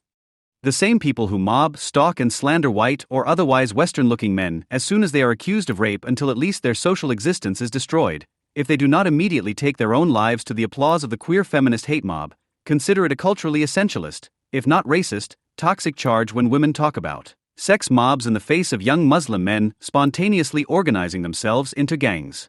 Since then, in Germany, it has become increasingly rare for the judiciary, in cooperation with executive bodies, to decide whether a person has been harmed or merely hallucinated, but rather an anti-racist, post-colonial and queer feminist mutated critique of knowledge, which, with reference to the British Islam apologist Sarah R. Ferris, attests feminationalism to all women who resist living out Islamic misogyny in everyday life or possibly organize themselves for this purpose. Just as homo-nationalism, which has long been popular, serves to defame pro-Israel homosexuals as nationalist cultural appropriators, the accusation of feminationalism is a propaganda strategy for the first moral and then political expatriation of Western women, including those of Islamic socialization, who are defending the civil rights that they now enjoy in this country thanks to Hedwig Dohm and her fellow campaigners, against suspension by everyday Islamic life. Just as the women's rights activists of the 19th and early 20th centuries invoked the indivisibility of civil rights to assert their status as free and equal citizens in order to claim the unrestricted right to vote and later to stand for election, the equal right to wage labor and the right to physical self-determination, including within marriage and the family, the only way to respond to the degradation of women to species specimens determined by ethnicity and clan in the Islamizing Western states is to strengthen the status of women as citizens and to aggressively promote and advertise it to those who are not yet citizens. In other words, through precisely what Ferris and her ilk call nationalism. In societies in which no bourgeois revolution and no bourgeois class that is at least economically influential has ever raised the progressive impulse of sovereign nation statehood into the general consciousness, dispositions for such a westernization can only develop in a rudimentary way. The correct response to the practice of an anti-state Kulturherrenmenskentum in Cologne and elsewhere would therefore have been to publicly support those women, whether German or Muslim, who confidently claim their own citizenship as a prerogative in the face of the over-Muslims who pretentiously pose as non-citizens and want to turn the big city into a hunting ground and its citizens into hounded or hustling gang subjects. As a prerogative, not as a customary right, just as the women's rights activists of the 19th and 20th centuries recognized civil law as a privilege, as a distorted manifestation of what it only claimed to be, and therefore demanded its generalization in the mode of abolishing male customary rights. So today in Western states Islamic customary law should be broken by generalizing civil privilege throughout everyday life. The accusation of feminationalism against women who do not want to sacrifice the general validity of civil rights in Germany to a new tribalism is therefore an apology for Islamic master race and a regression behind everything that women's rights activists have achieved since the 19th century. Women's movements, whether they saw themselves as bourgeois or left-wing, were always progressive as civil rights movements. The fact that the term is now reserved for followers of the climate religion does not change this. Feminism that takes the rights of cultures and ethnicities as its starting point, on the other hand, betrays the subjects it claims to represent. The fact that in Germany, unlike in France, there is hardly any criticism of such efforts within the women's movement has to do with the fact that in Germany, unlike in France, progressive nationalism, a convergence of nation-state and civil freedom in the form of republicanism, has only existed in rudimentary form at best. Because what Islam is trying to realize today on the basis of post-Nazi and generally post-civil conditions under the auspices of multiculturalism and globalization has already become a reality in Germany, it is particularly easy here to slander anyone who defends nation-state sovereignty against its tribalistic self-cancellation as nationalist, virtually as a Nazi. As before, the belated nation Helmuth Plessner, on the basis of its belatedness, rises to become the advancing nation on the path to contemporary barbarism. While the accusation of nationalism, often in the form of right-wing populism, no longer particularly affects men, because in the anti-racist queer feminist waking dream man and Nazi are interchangeable anyway, right-wing women have increasingly become a problem since the refugee crisis of 2015. They appear as a strange mutation to a consciousness that feels morally left-wing, as women, like people of color and other minorities, should have anti-national, state-loyal left-wingness in their blood, so to speak, which is why it can only be due to their centuries-old conservative bourgeois socialization if they do not want to be called comrades by people who are dumber than they are. There must therefore be acquired reasons for their nationalist degeneration, which can be found for each individual case with a little demagogic imagination. It is easy with Ellen Kositsa, who lives with her husband Gotz Kubitschek and 7 children on his manor in Schnellroda and makes herself so ridiculous all by herself through biographical reenactment as a bourgeois damsel of the castle. The couple are on first-name terms and cultivate table manners as in the days of Walter von der Vogelweide, that any attempt at defamation is superfluous. It's a little more difficult with Caroline Sommerfeld, who, like Kositsa, writes for secession, but has at least written a doctoral thesis on Kant that has been praised by her opponents and sometimes comes across as more eloquent than her disingenuous gender opponents. The fact that she is married to the literary scholar Helmut Lehten, who despite his decades of documented admiration for Schmitt and Junger is still considered left-wing, has not given the public the idea of searching for common origins between the left-wing avant-garde of the Weimar Republic, which Lehten researched, and the New Right, as it could bring to light findings that would hinder moral self-aggrandizement. Instead, Sommerfeld is portrayed in the media as a right-wing contaminator of left-wing milieus, who compensates for her role as wife and mother by trying to connect life reform schools to the Reich, which she must be prevented from doing by denigration. An easy case for other reasons is Orit Arfa, who not only writes for the Jerusalem Post and the Axis of Good, but also goes to AfD party conferences without fear in order to ridicule the party's blanket characterization as anti-Jewish. Arfa is a Trump and Netanyahu supporter, a living example of how rootless cosmopolitans are more susceptible to right-wing ideas after founding their own state than before. In Arfa's case, origin has unfortunately triumphed over gender, as is evident from her adaptation to masculist beauty standards and her undeniable attractiveness. The anti-racist socialized refugee aid worker Rebecca Sommer, on the other hand, who has been warning for years against the trivialization of young male Islamic newcomers by supportive social pedagogues, can be trivialized as a politically traumatized individual case, which is facilitated by the panic of her verbal expressions. In the case of Zana Ramadani, who appears together with the publicist Antje Sievers, who is also considered to be somewhat right-wing, or Leila Merzo, who gives lectures against Islam in the Library of Conservatism in Berlin and writes for Junge Freiheit, one can make do with a diagnosis of over-identification with the authoritarian host country, whose nationalistic psychotricks naive foreigners simply do not see through properly. Only Alice Schwarzer is criticized less than is possible, because even the most upright materialist feminist cannot refrain from approvingly quoting Schwarzer's equation of burqa and bikini. While Western men have to convert to feminism with self-critical fanfare in order to be given the floor by the civil society cartel, Western women who want nothing to do with this kind of Punch and Judy show are regarded as unfortunate nursing cases whose toxic vapors are smarmily ignored by their more worldly wise sisters. The politicization of everything that even remotely resembles lust and sex as its somatic correlate is truly toxic. Pleasure and happiness should only be possible at the price of prior mental and sensual denial, as manifested in consenting to the gender and culturally sensitive language consensus and its code of what is offensive and indecent. That you can be close to someone who doesn't suit you politically, that the conflict between desire and interest, longing and need, which can never be resolved by any social upheaval, could come to people's attention. Such ideas, which were considered revolutionary in the 60s out of a hollow idealism, are now suspected of being counter-revolutionary.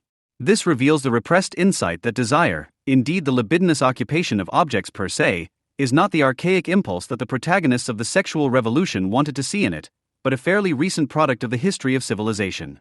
Not examining people who are lovingly connected to one another in terms of the gender-political performance of their relationship is a sign of politeness. Paying attention to what someone says instead of judging the person who says it in an attitude-based manner is a sign of civilization. The forms of intercourse in which such behaviors have become codified are those of the bourgeoisie and no other.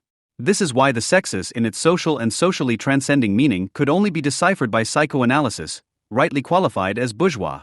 This is why the woman question can only be posed appropriately on the basis of enforced bourgeoisie. This is why the object of such a diagnosis also disintegrates with bourgeois society, the subject which is necessarily contradictory in its drive economy, and this is why the gender struggle, which at the time of the women's question was a struggle for the liberation of the sexes from the narrow-mindedness embodied in themselves, becomes a struggle against gender.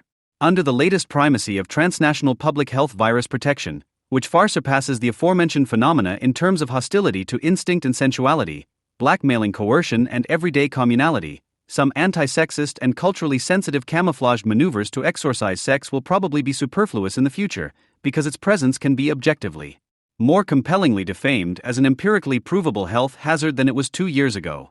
The delusional defensive battle that men and women of all political persuasions are now waging against aerosols, droplet infections, and inappropriate hugging in the name of a non-society in which everyone keeps their distance. You only kiss people who belong to your own tribe and sociality is kept as pure as possible from its physical bearers is a real breakthrough in this respect. A turnaround that allows long virulent social tendencies to come into their own by negatively sublating them as individual phenomena and merging them with each other.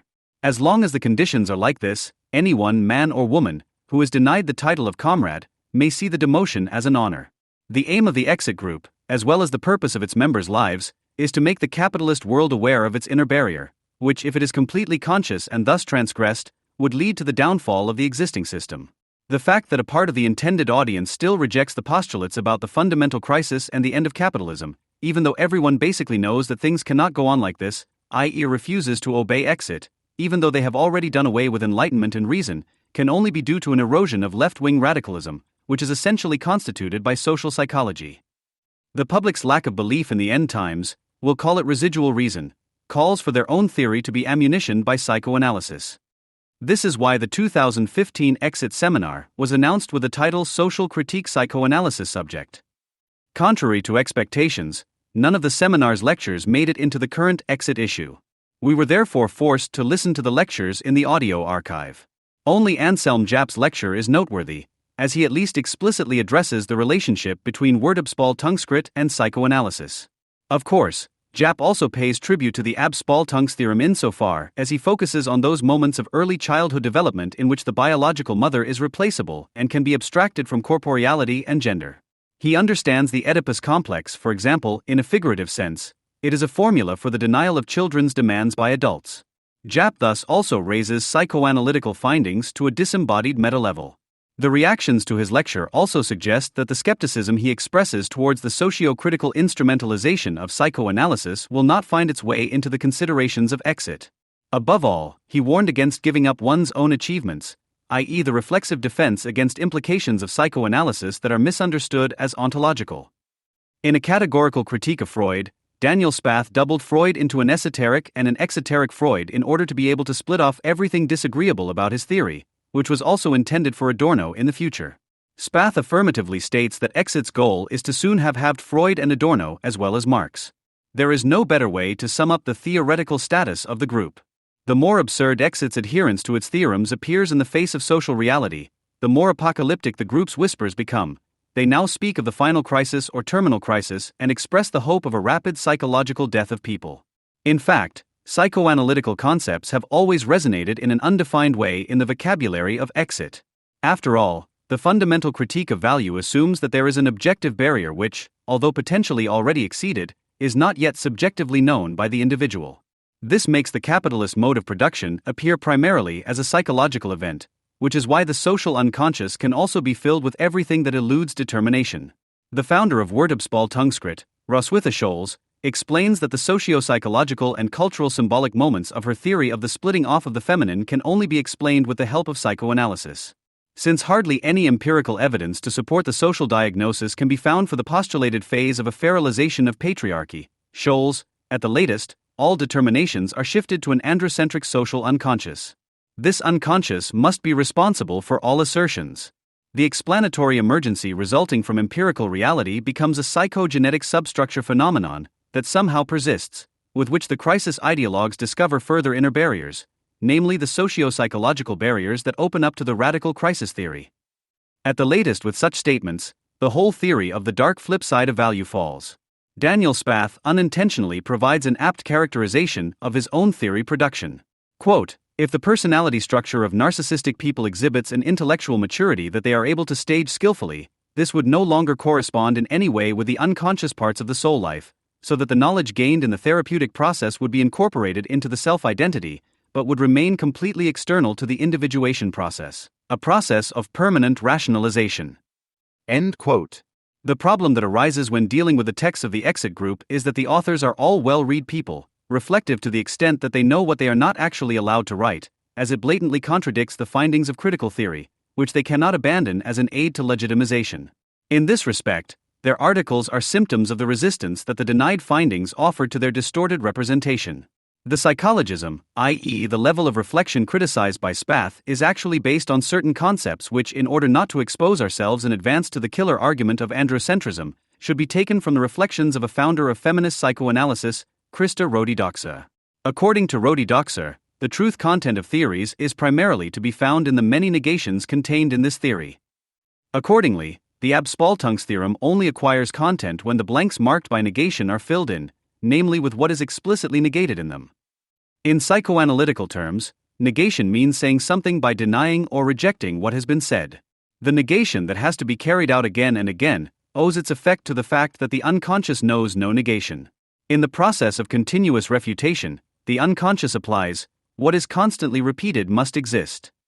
In practice, this means that one must be fundamentally skeptical of texts in which the authors constantly emphasize that they did not mean what they just said.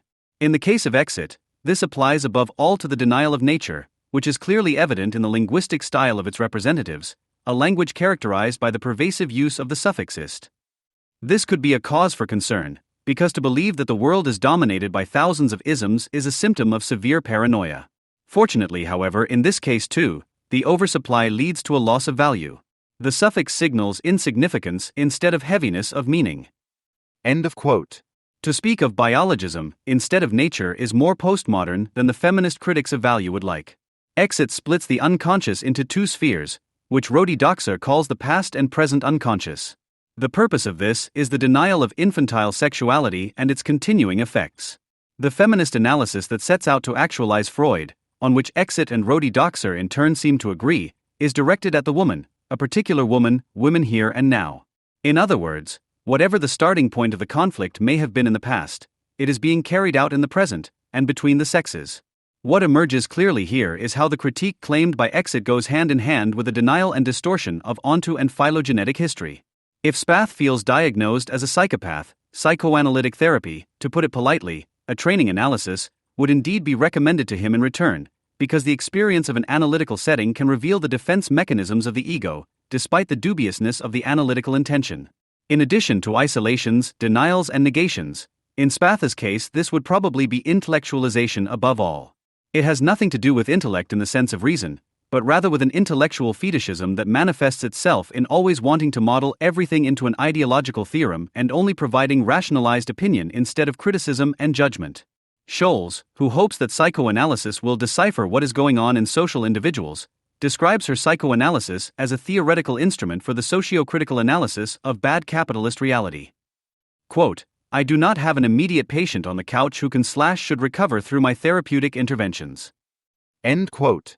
The problem here is not that the patient's individual suffering is understood as socially constituted, but that the patient is only considered as a social symptom, purely functional in terms of the socially critical purpose.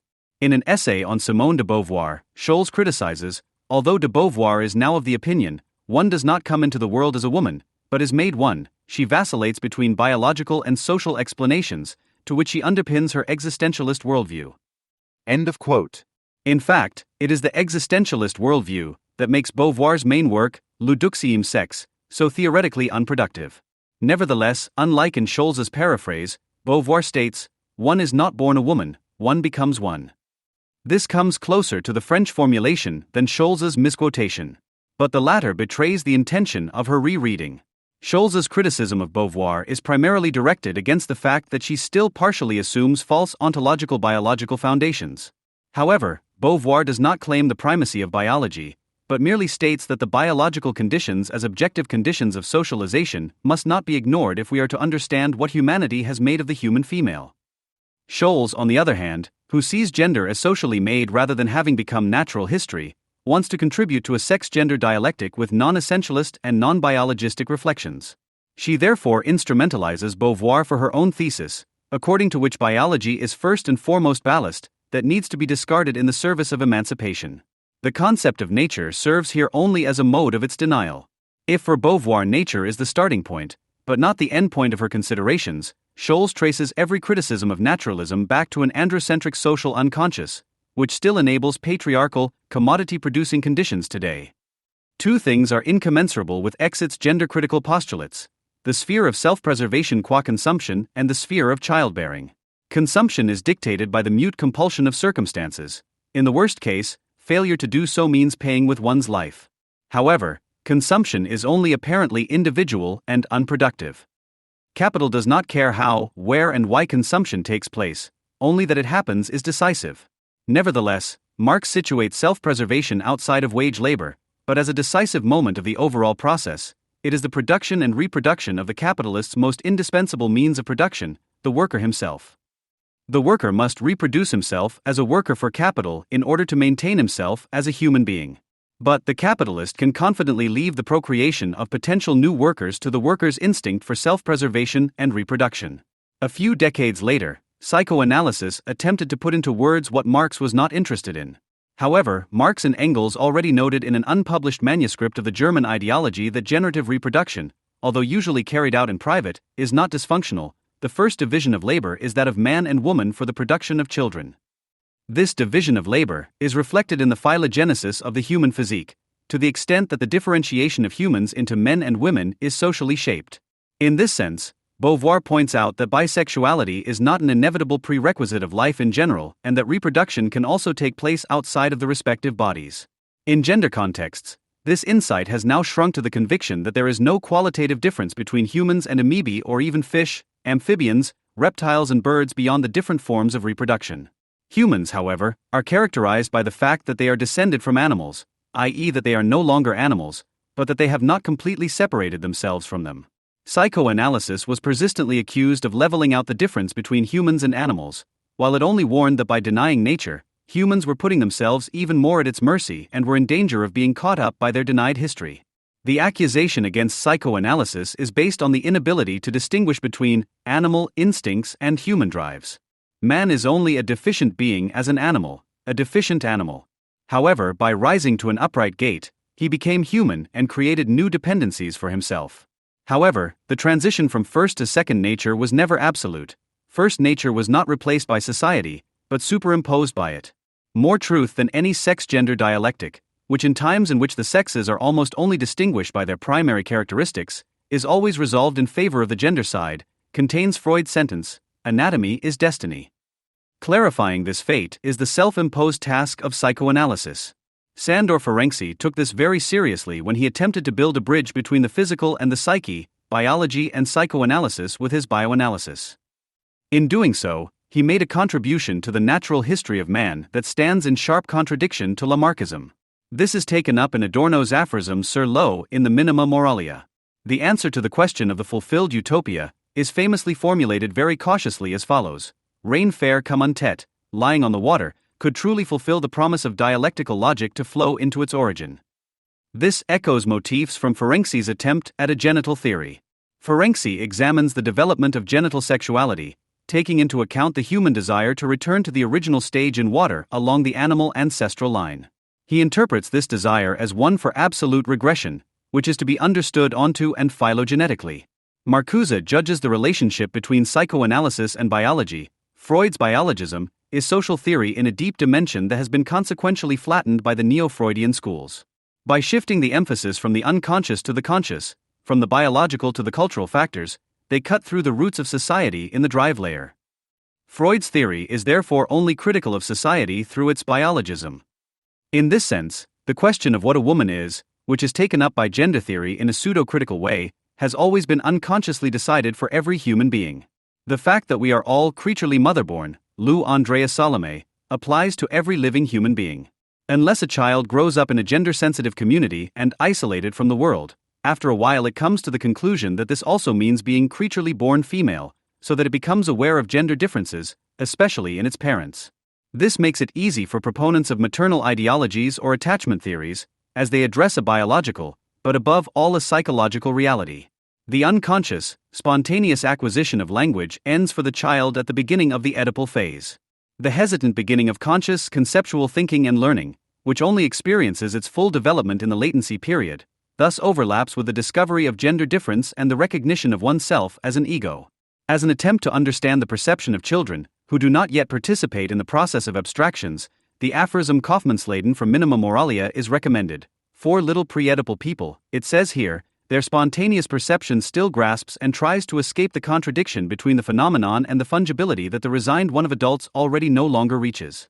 It cannot be said that children have a more authentic view of the world, because children's reality is above all a psychological one, the omnipotence of thought, but the power of children's impressions, which can hardly be comprehended from an adult's point of view and yet continue to prevail, should not be underestimated. The first terms have the strongest unconscious connotations, as their genesis falls within the repression of infantile sexuality. For this reason alone, penis envy contains much more truth than its feminist reformulation as phallus envy. The experience in which the mother becomes a woman for the child is, as it were, the primal scene for the fact that every woman is a potential mother in the imagination, because early categorical thinking is based on concrete phenomena at the same time. This addresses a biological reality, because it is often only contraception that prevents a woman from becoming a mother.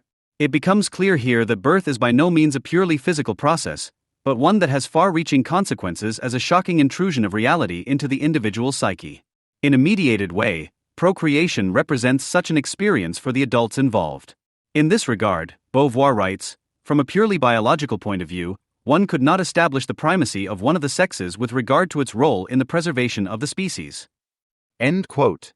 However, this does not mean that the burden is equally distributed.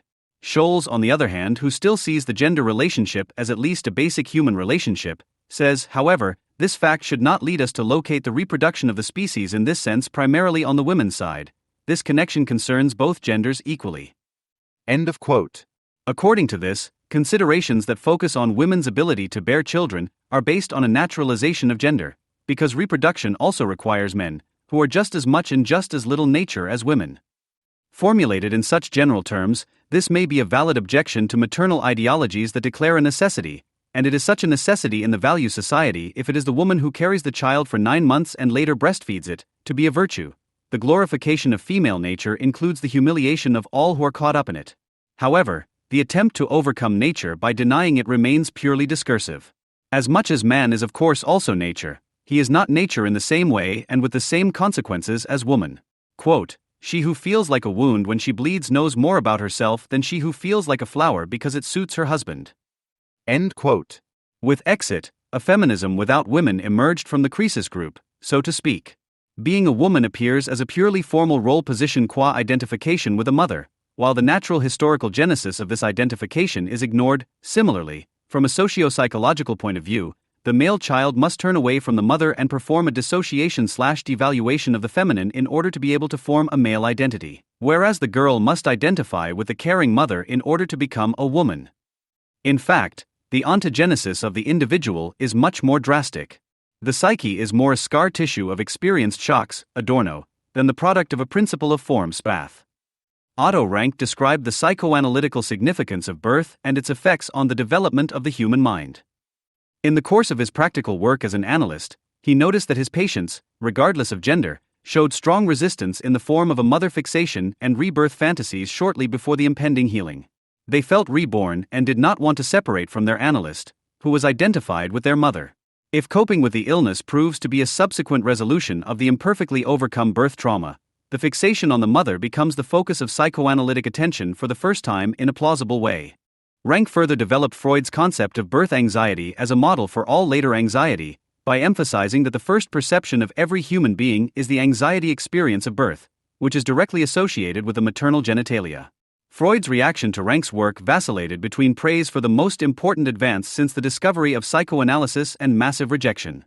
In the end, Freud did not deal with the ambivalent mother fixation in his paper Inhibition, Symptom, Anxiety, and decided to interpret incest anxiety as exclusively phylogenetically predetermined and represented by the father. However, Rank's ontogenetic advance was never directed against a phylogenetic interpretation, but only against its exclusivity. Freud's reservation, on the other hand, was sparked by the lack of provability of birth trauma, as he wanted to base his considerations on the state of knowledge of the individual sciences at the time. The conflict was finally resolved when Rank and Ferenczi split from Freud's circle. Today we know that psychological scar tissue begins to develop with the shock of birth. In order to get a picture of the intrauterine state, the idea of a convergence of desire and satisfaction would be apt, but this cannot exist as such because both parts only emerge as different ones with the onset of deficiency and its elimination. With birth, the agreement painfully comes to an end. The focus of observation is generally on the pain and discomfort of the mother. However, instead of being a mere bundle of reflexes or a clump of cells, the infant also perceives its own birth very clearly. Just imagine how, after the permanent state of pleasant floating rank is ended by the rupture of the amniotic sac, the contractions of the uterus constrict the infant, but the way out is closed, which is why the body is pressed and pulled in the most painful way until it is finally squeezed through a tightness in which it gets stuck again and again. As if this were not enough, he is greeted by a world that offers him cold, bright light and a diffuse shortness of breath. The first breath is often described as a reaction to the fear of birth, but it does not overcome it. Examples from therapeutic situations and LSD experiences document how the stages of the birth process are subsequently perceived as alien to the self, as frightening stimuli coming from outside. In view of the physical and mental helplessness of the newborn, it is justified to describe the human being as a habitual or physiological premature birth, Ludwig Janus, on whom external reality breaks in with incomparable force due to its immature, almost fetal state. This bringing forward of the date of birth led to the distinction between uterogestation, the actual pregnancy, and extragestation, the period of time until the infant can crawl on all fours. Only after this period, which roughly corresponds to the previous pregnancy, is the child ready for birth in the physiological sense. The arching unity with the mother is maintained as far as possible in the first year of life in the sense of a continued external pregnancy. The experience of resistant reality, which separates need and satisfaction in time, initiates a gradual weaning from the mother. But the umbilical cord never experiences the very last cut.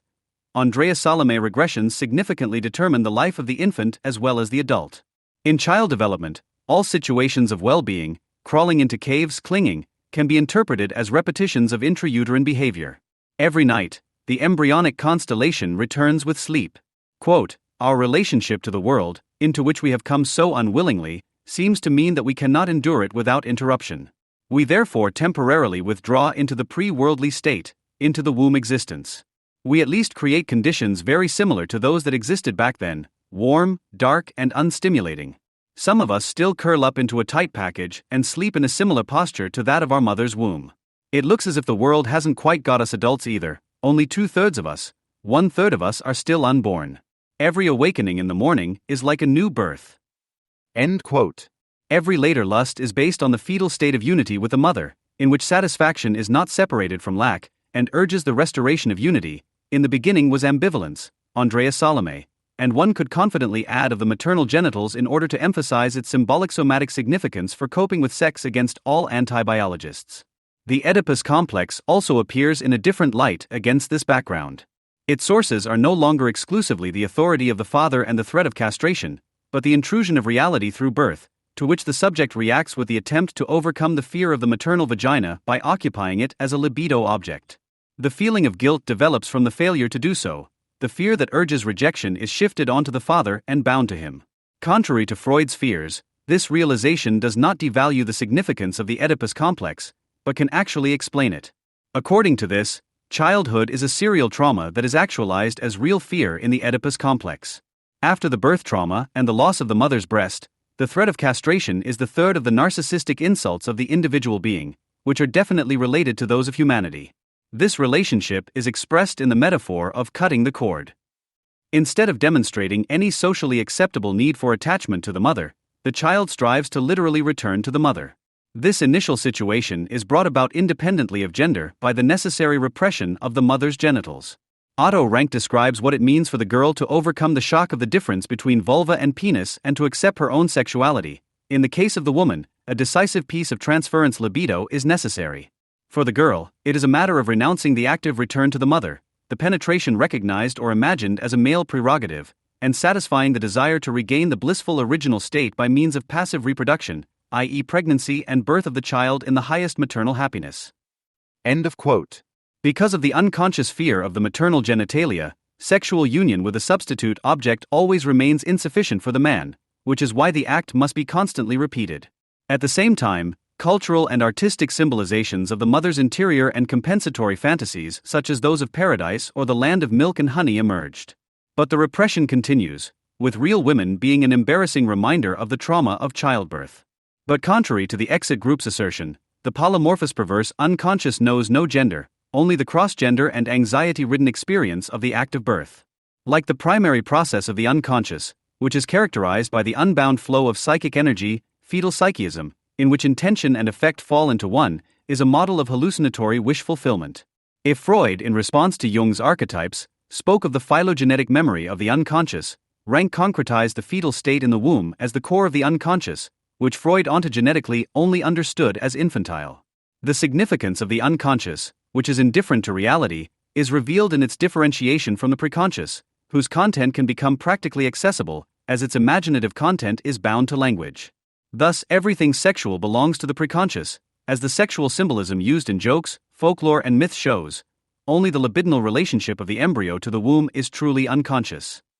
Neither one's own pregnancy, dreams of a land flowing with milk and honey, nor the latest smartphone satisfy the longing for the impossible return to the mother's womb. But they are indispensable substitutes, shaped according to the necessarily distorted model of the unconscious. If social criticism sets itself the task of denouncing how hopelessly the social totality affects the psyche of the individual, it should be indicated here that, conversely, the human ability to adapt symbols also tends to shape the outside world as an exact copy of the unconscious. This is a necessary compromise that is intended to resemble the original situation, with the proviso that it must remind us as little as possible of the original trauma attached to it. In no way does this mean that the unconscious is social or collective, but only that the emergence of civilization is based on the driving forces of the unconscious, that the unconscious is only social as an individual.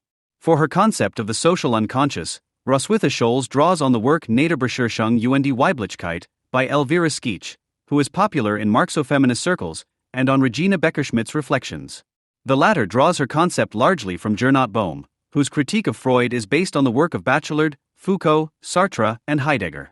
For Bohm, the collective unconscious, in contrast to the individual, is accessible as such. It has its existence in marginality, in subcultures, in privacy, in craziness, in sex, etc. End of quote. This assumption accommodates left-wing psychologies of complacency, which strive to endow supposed subcultures and countercultures with the characteristics of the ID in order to make them appear rebellious. However, Bohm's account itself reveals that his collective unconscious belongs to the preconscious when he attributes to it experiences and practices that have been discredited, no longer cultivated, stripped of their social function, and in some cases simply forgotten.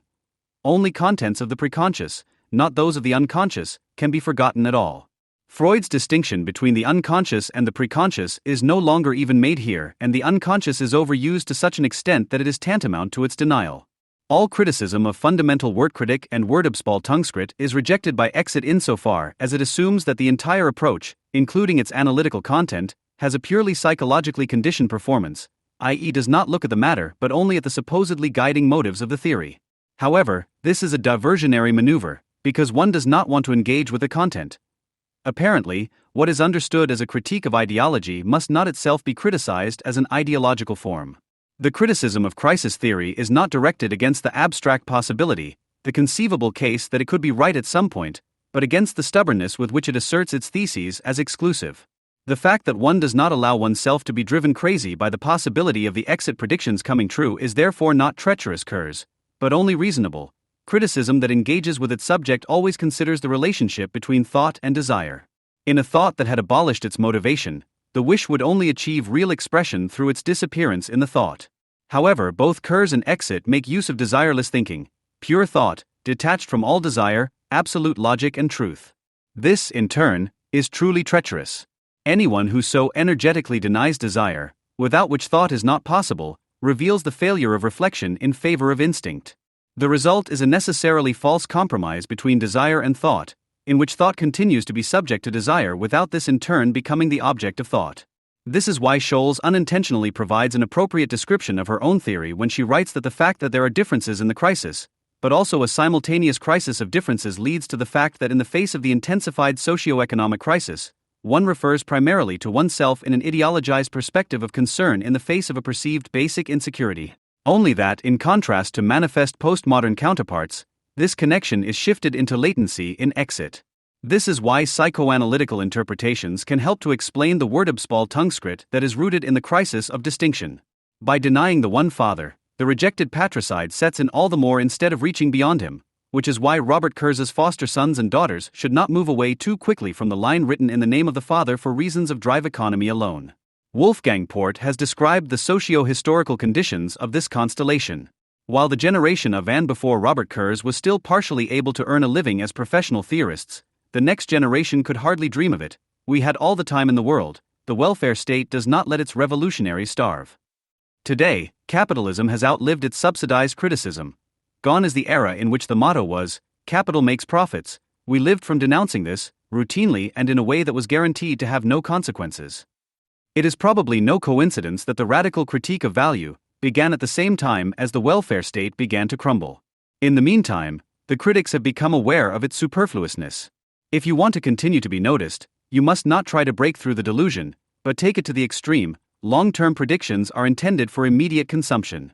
They don't have to be true but credible, and they are when they speak to people's hearts and minds. There is no better way to sum up Exit's crisis theory. Given the bleak reality, fear and panic are understandable, and they are fueled by the predictions of value criticism when it is prophesied that money without value will bring back quasi-archaic conditions that will end in aimless butchery and decivilization. It is hard to overlook the connection between the emergence of value criticism and the danger of global warming, oil shortages and similar threats that are both accepted and invoked by politicians, including the fear of overpopulation. What these topics have in common is that they offer outlets for academics and all work with the same metaphor, which can be reduced to a pair of opposites, swelling and shrinking or growing and shrinking. However, when social critics adopt the vocabulary of naturalists in order to apply it to value, this naturalization of political economy must be taken seriously as a preoccupation with effect. There are reasons why the metaphors of apocalyptic futurologists are so powerful, and these are not solely due to their subject matter. It is remarkable how many denied contradictions in the texts of Exit are expressed in a metaphor of maternity and motherhood. Thinkers are said to have received their theory from their mother's milk. A capitalist mother reason appears, and there is talk of the milk of the pious way of thinking that is still to be sucked from these withered breasts. It is said of capitalism that it can be deciphered today as identical with the coarse, clumsy, immature, and in every respect dirty preform of the truly immediate social industry that is only now growing out of the capitalist germ and thus irrevocably bursting it. Images of maturation are of central importance in the work of the Exit group. Uli Krug rightly criticizes Exit for cultivating a construct of the death maturity of capital, and Joachim Brun notes that for Kurz, capitalism presents itself as ripe for harvest and overripe at the same time. In the anthropomorphic metaphor that understands the value society as grown up or fully grown, Exit is not at all far removed from the eco-sociological theses on the end of growth. In its representation, every abstraction refers to something familiar, which is why knowledge is necessarily based on projection, on humanization. Anthropomorphization only becomes pathological and hostile to cognition when it is not raised to consciousness and thinking unrestrainedly abandons itself to its projective moment. In this respect, it can be argued against Kurz and his subsequent adepts that they seek to quasi-biologize their thinking. Quote, "The abstract individual, now only fully mature and detached from almost all non-commodity relationships, experiences itself as the navel of the world." End of quote. The death wish directed at the system is transfigured as a supposed reality, as the death drive of competition, Kurz, and crisis-induced death drive dynamics, Spath, where the metaphors take on a life of their own and no longer aim at a concept of the matter. In the process, the first nature denied by theory and completely dissolved into society returns unconsciously and all the more blindly. The concept of the death instinct, one of the most controversial and at the same time most popular in Freud's thought, is repeatedly haunted by various forms of value criticism. With regard to the analogization of the death drive and value, Exit apostate Martin Dornis asks, can there even be a psychoanalytic concept of value? He does not provide an answer. It would be quite simple, of course not. The most that can be explained psychoanalytically are human forms of reaction to value and to concrete forms of the socialization of value. The goal of the death instinct in the psychoanalytical sense is the return to the mother, or rather to the mother, a wish that is articulated as a death wish.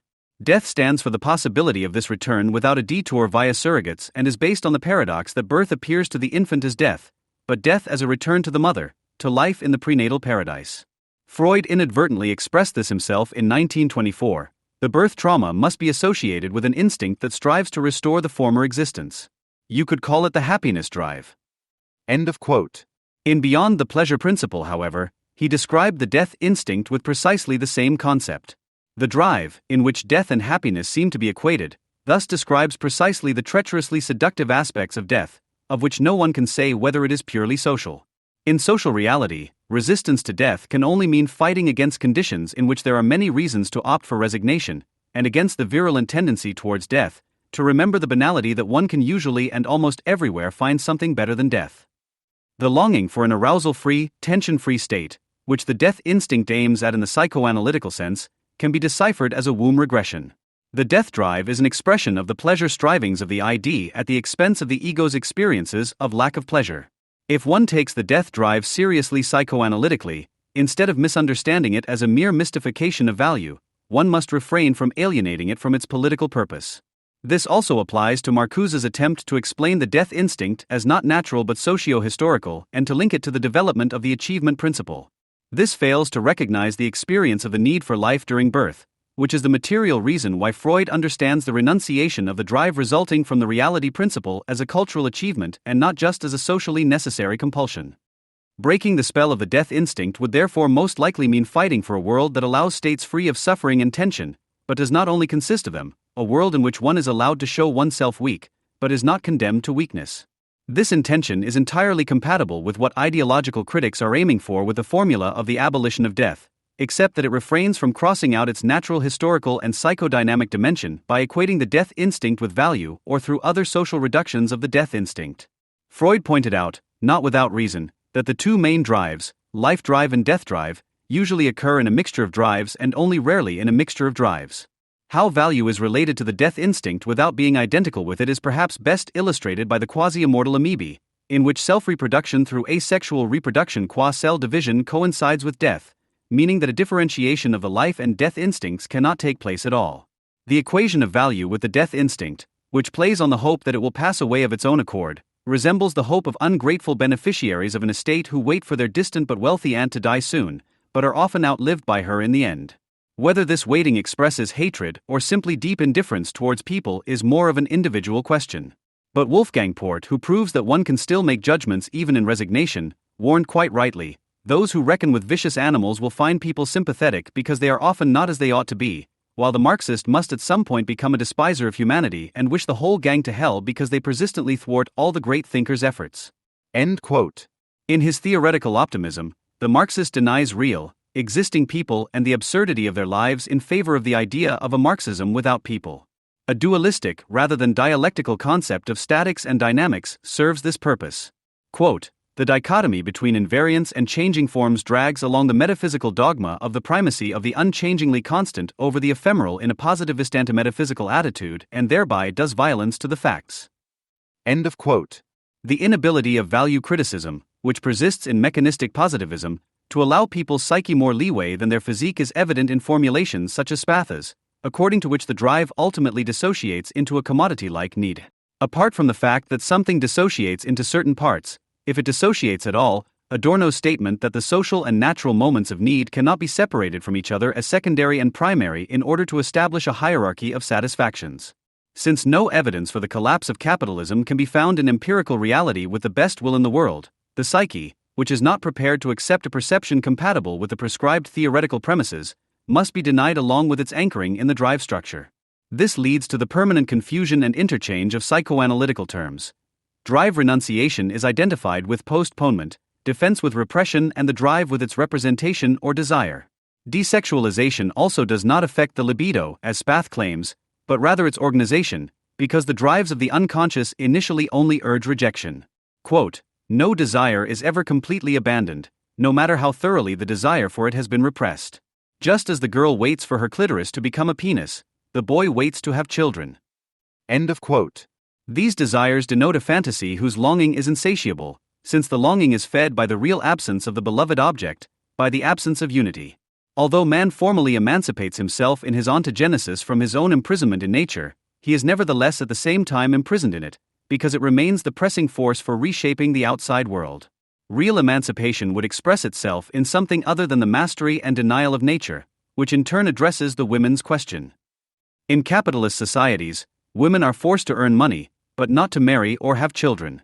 What many feminist theories have in common is that they criticize women's double burden in the sense of a dual responsibility for work and family, but remain silent about the fact that women are able to bear children. Reactionaries, such as those who gather at various marches for life, to invoke the certainties of the past and the supposedly natural division of tasks between men and women, are usually confronted on the left with a blind effect against biology and nature. However, the much criticized cultural gender polarities, according to which men embody intellect, abstraction, and self-discipline, while women embody emotionality, sensuality, and communicativeness, no longer have any objective function in the exploitation process. On the contrary, with key competencies such as empathy, the ability to compromise, and positive feedback, characteristics that were once considered exclusively female are now required of everyone in order to become a functioning member of society. In Wordabspaltungskrit, on the other hand, the theorem of the double socialization of women based on Regina Beckerschmidt still applies, which claims that women, in contrast to men, are still primarily responsible for reproductive activities in the family even today as doubly socialized, and still occupy a subordinate position in the public sphere. End quote. Accordingly, the social status of women continues to be characterized by marginalization and a disproportionately high level of stress, as well as by the dual orientation towards family and work.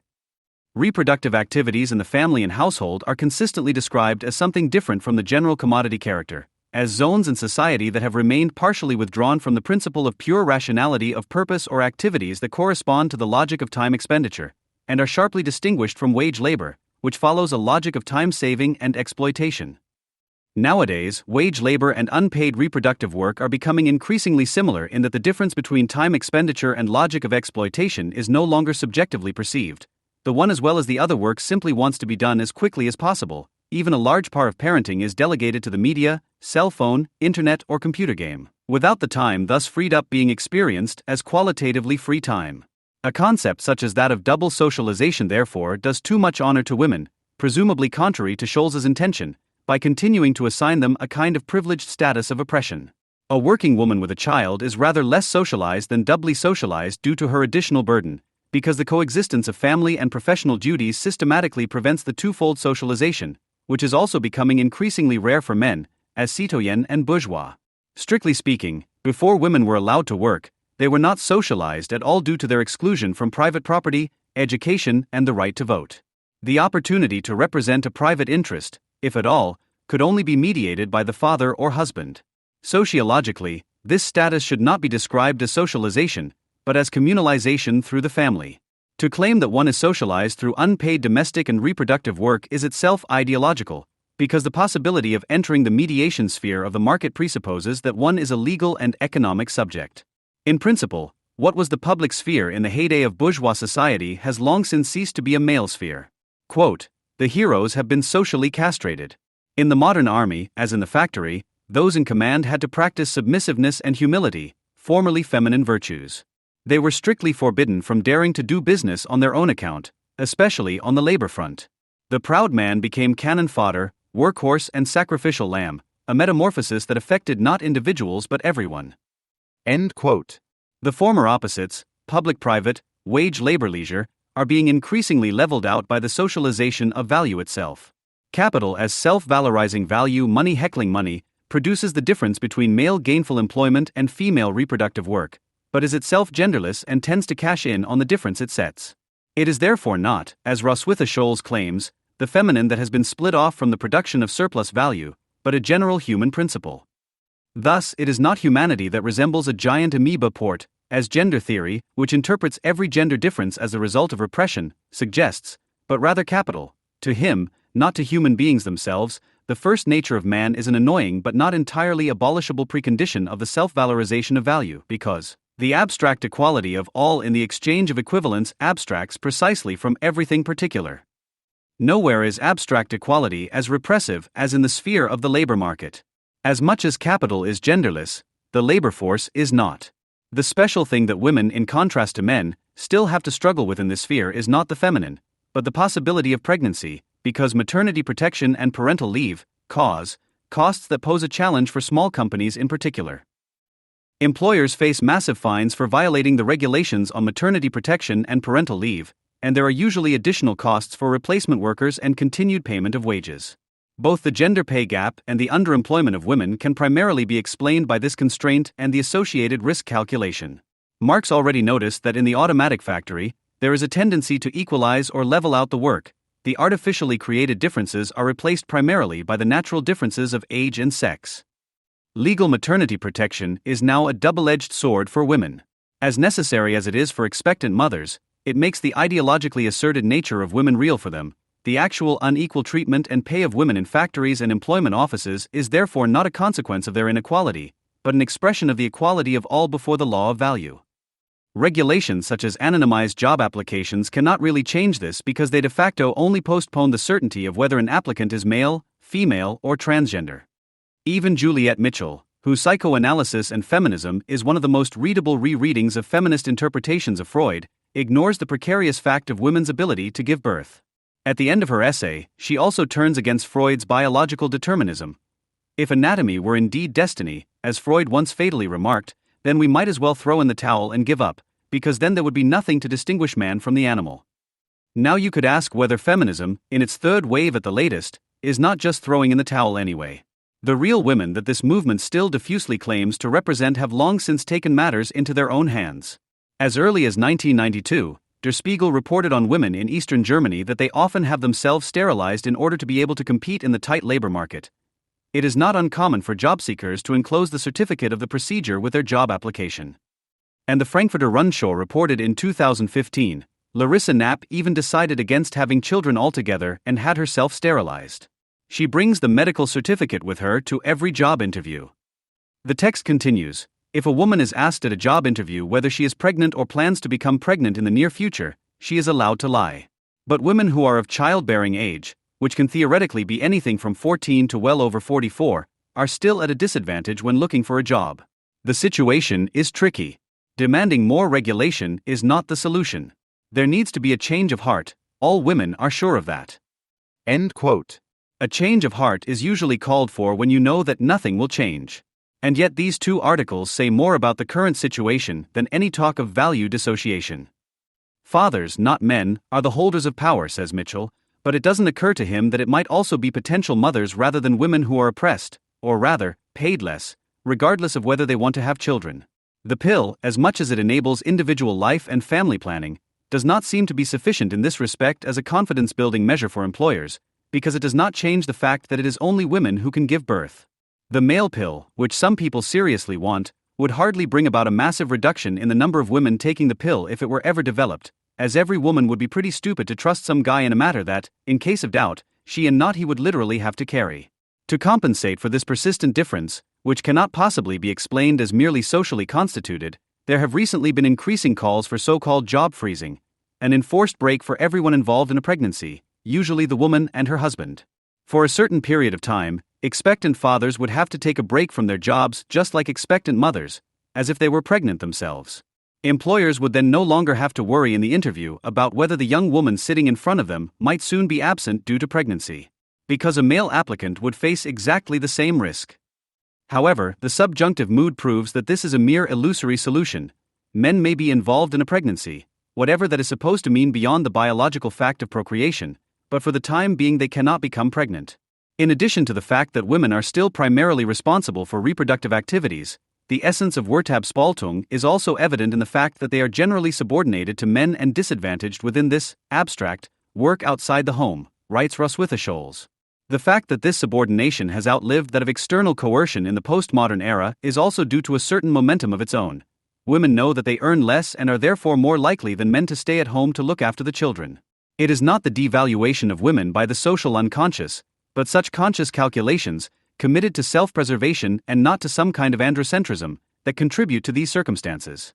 Once a woman has decided to have a child and has taken time out, it is much more difficult for her to return to work. This unfortunate situation leads contemporary feminism to heroically exaggerate women's decision to remain childless. Sarah Deal has written an entire book on the subject in order to give an account of her own lifestyle.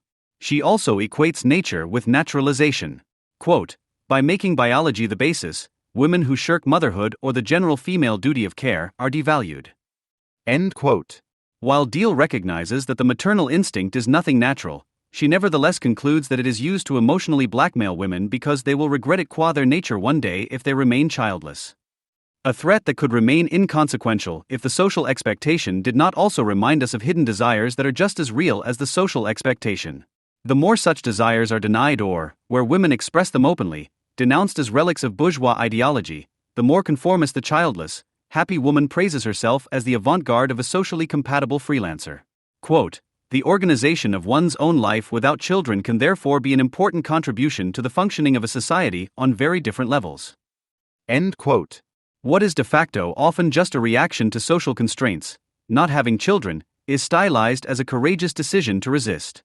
Quote, by refusing to have children, childless people create new ways of life from which we can all benefit. They stop these mills to try out new forms of togetherness that can lead to other solidary communities beyond the nuclear family. End quote. To ennoble the decline in birth rates in industrialized countries as a birthing strike, however, overlooks the real overload in the face of the impossibility of living a reasonably satisfying life in a world in which, in view of lifelong learning and limited earning opportunities, one cannot really grow up oneself. Because the number of births in Western countries is declining due to such real constraints, the desire to have children must be forced by the state by means of questionable incentives, child care allowance. For a long time now, health insurance companies have partially covered the costs of artificial insemination for married women, mind you, only with the spouse's sperm. Even then, however, giving birth and its consequences remain a drastic experience for women. I wish I could have children like the fish, lay eggs, swim away, the end. The new reproductive technologies cannot provide an answer to this problem, because even though conception may take place outside the woman, it is she who carries the child and gives birth to it, including postnatal care and any necessary time off work. In his novel Elementary Particles, Michel Houellebecq has his protagonist Michel deliver a monologue about Huxley's Brave New World, in which he euphorically claims that technological reproduction will eliminate family relationships, the concepts of paternity and filiation. Because he considers this to be progress, he interprets Huxley's novel as a utopia rather than a dystopia. But the really interesting thing about Brave New World is that Huxley makes motherhood disappear, while fatherhood is assumed to be already anachronistic. My father. This word that was not directly related to the disgustingness and reprehensibility of childbearing, this word that was more coarse than bawdy, this merely comically indecent word. Calling yourself a mother, on the other hand, would mean taking the fun too far, that was simply indecent. When talking about the mother, there is still a hint of something that the father is no longer associated with. He is only the joke now, she is still the horror. The horror betrays the memory of the first nature. This is strange in a utopian community that has long since moved from the realm of mere slavish imitation of nature to the much more interesting field of human invention, and has outsourced childbirth from the mother's body. Nevertheless, Huxley's babies, who are born in bottles rather than by mothers, suffer from uncorking trauma, and training is necessary to minimize the shock. Even under the reproductive technology conditions of the Brave New World, it seems impossible to process the reality of birth without serious consequences, because children are also born in test tubes instead of simply being made, are living beings born of the first nature instead of biotechnological constructs. The dilemma remains: if birth were not an agonizing psychological process for the child, there would perhaps be no reason at all not to actually carry out the supposedly most pleasurable regression and die, which would mean that the birth trauma would be necessary in terms of natural history and a prerequisite for human individuation. On the other hand, what deserves to be called a happy life would undoubtedly have to begin differently than it still does, extremely painfully for both woman and child. As little as this dilemma can be solved purely technologically, it can just as little be understood by a feminism that renounces any concept of a first nature in order to criticize the equation of woman and nature.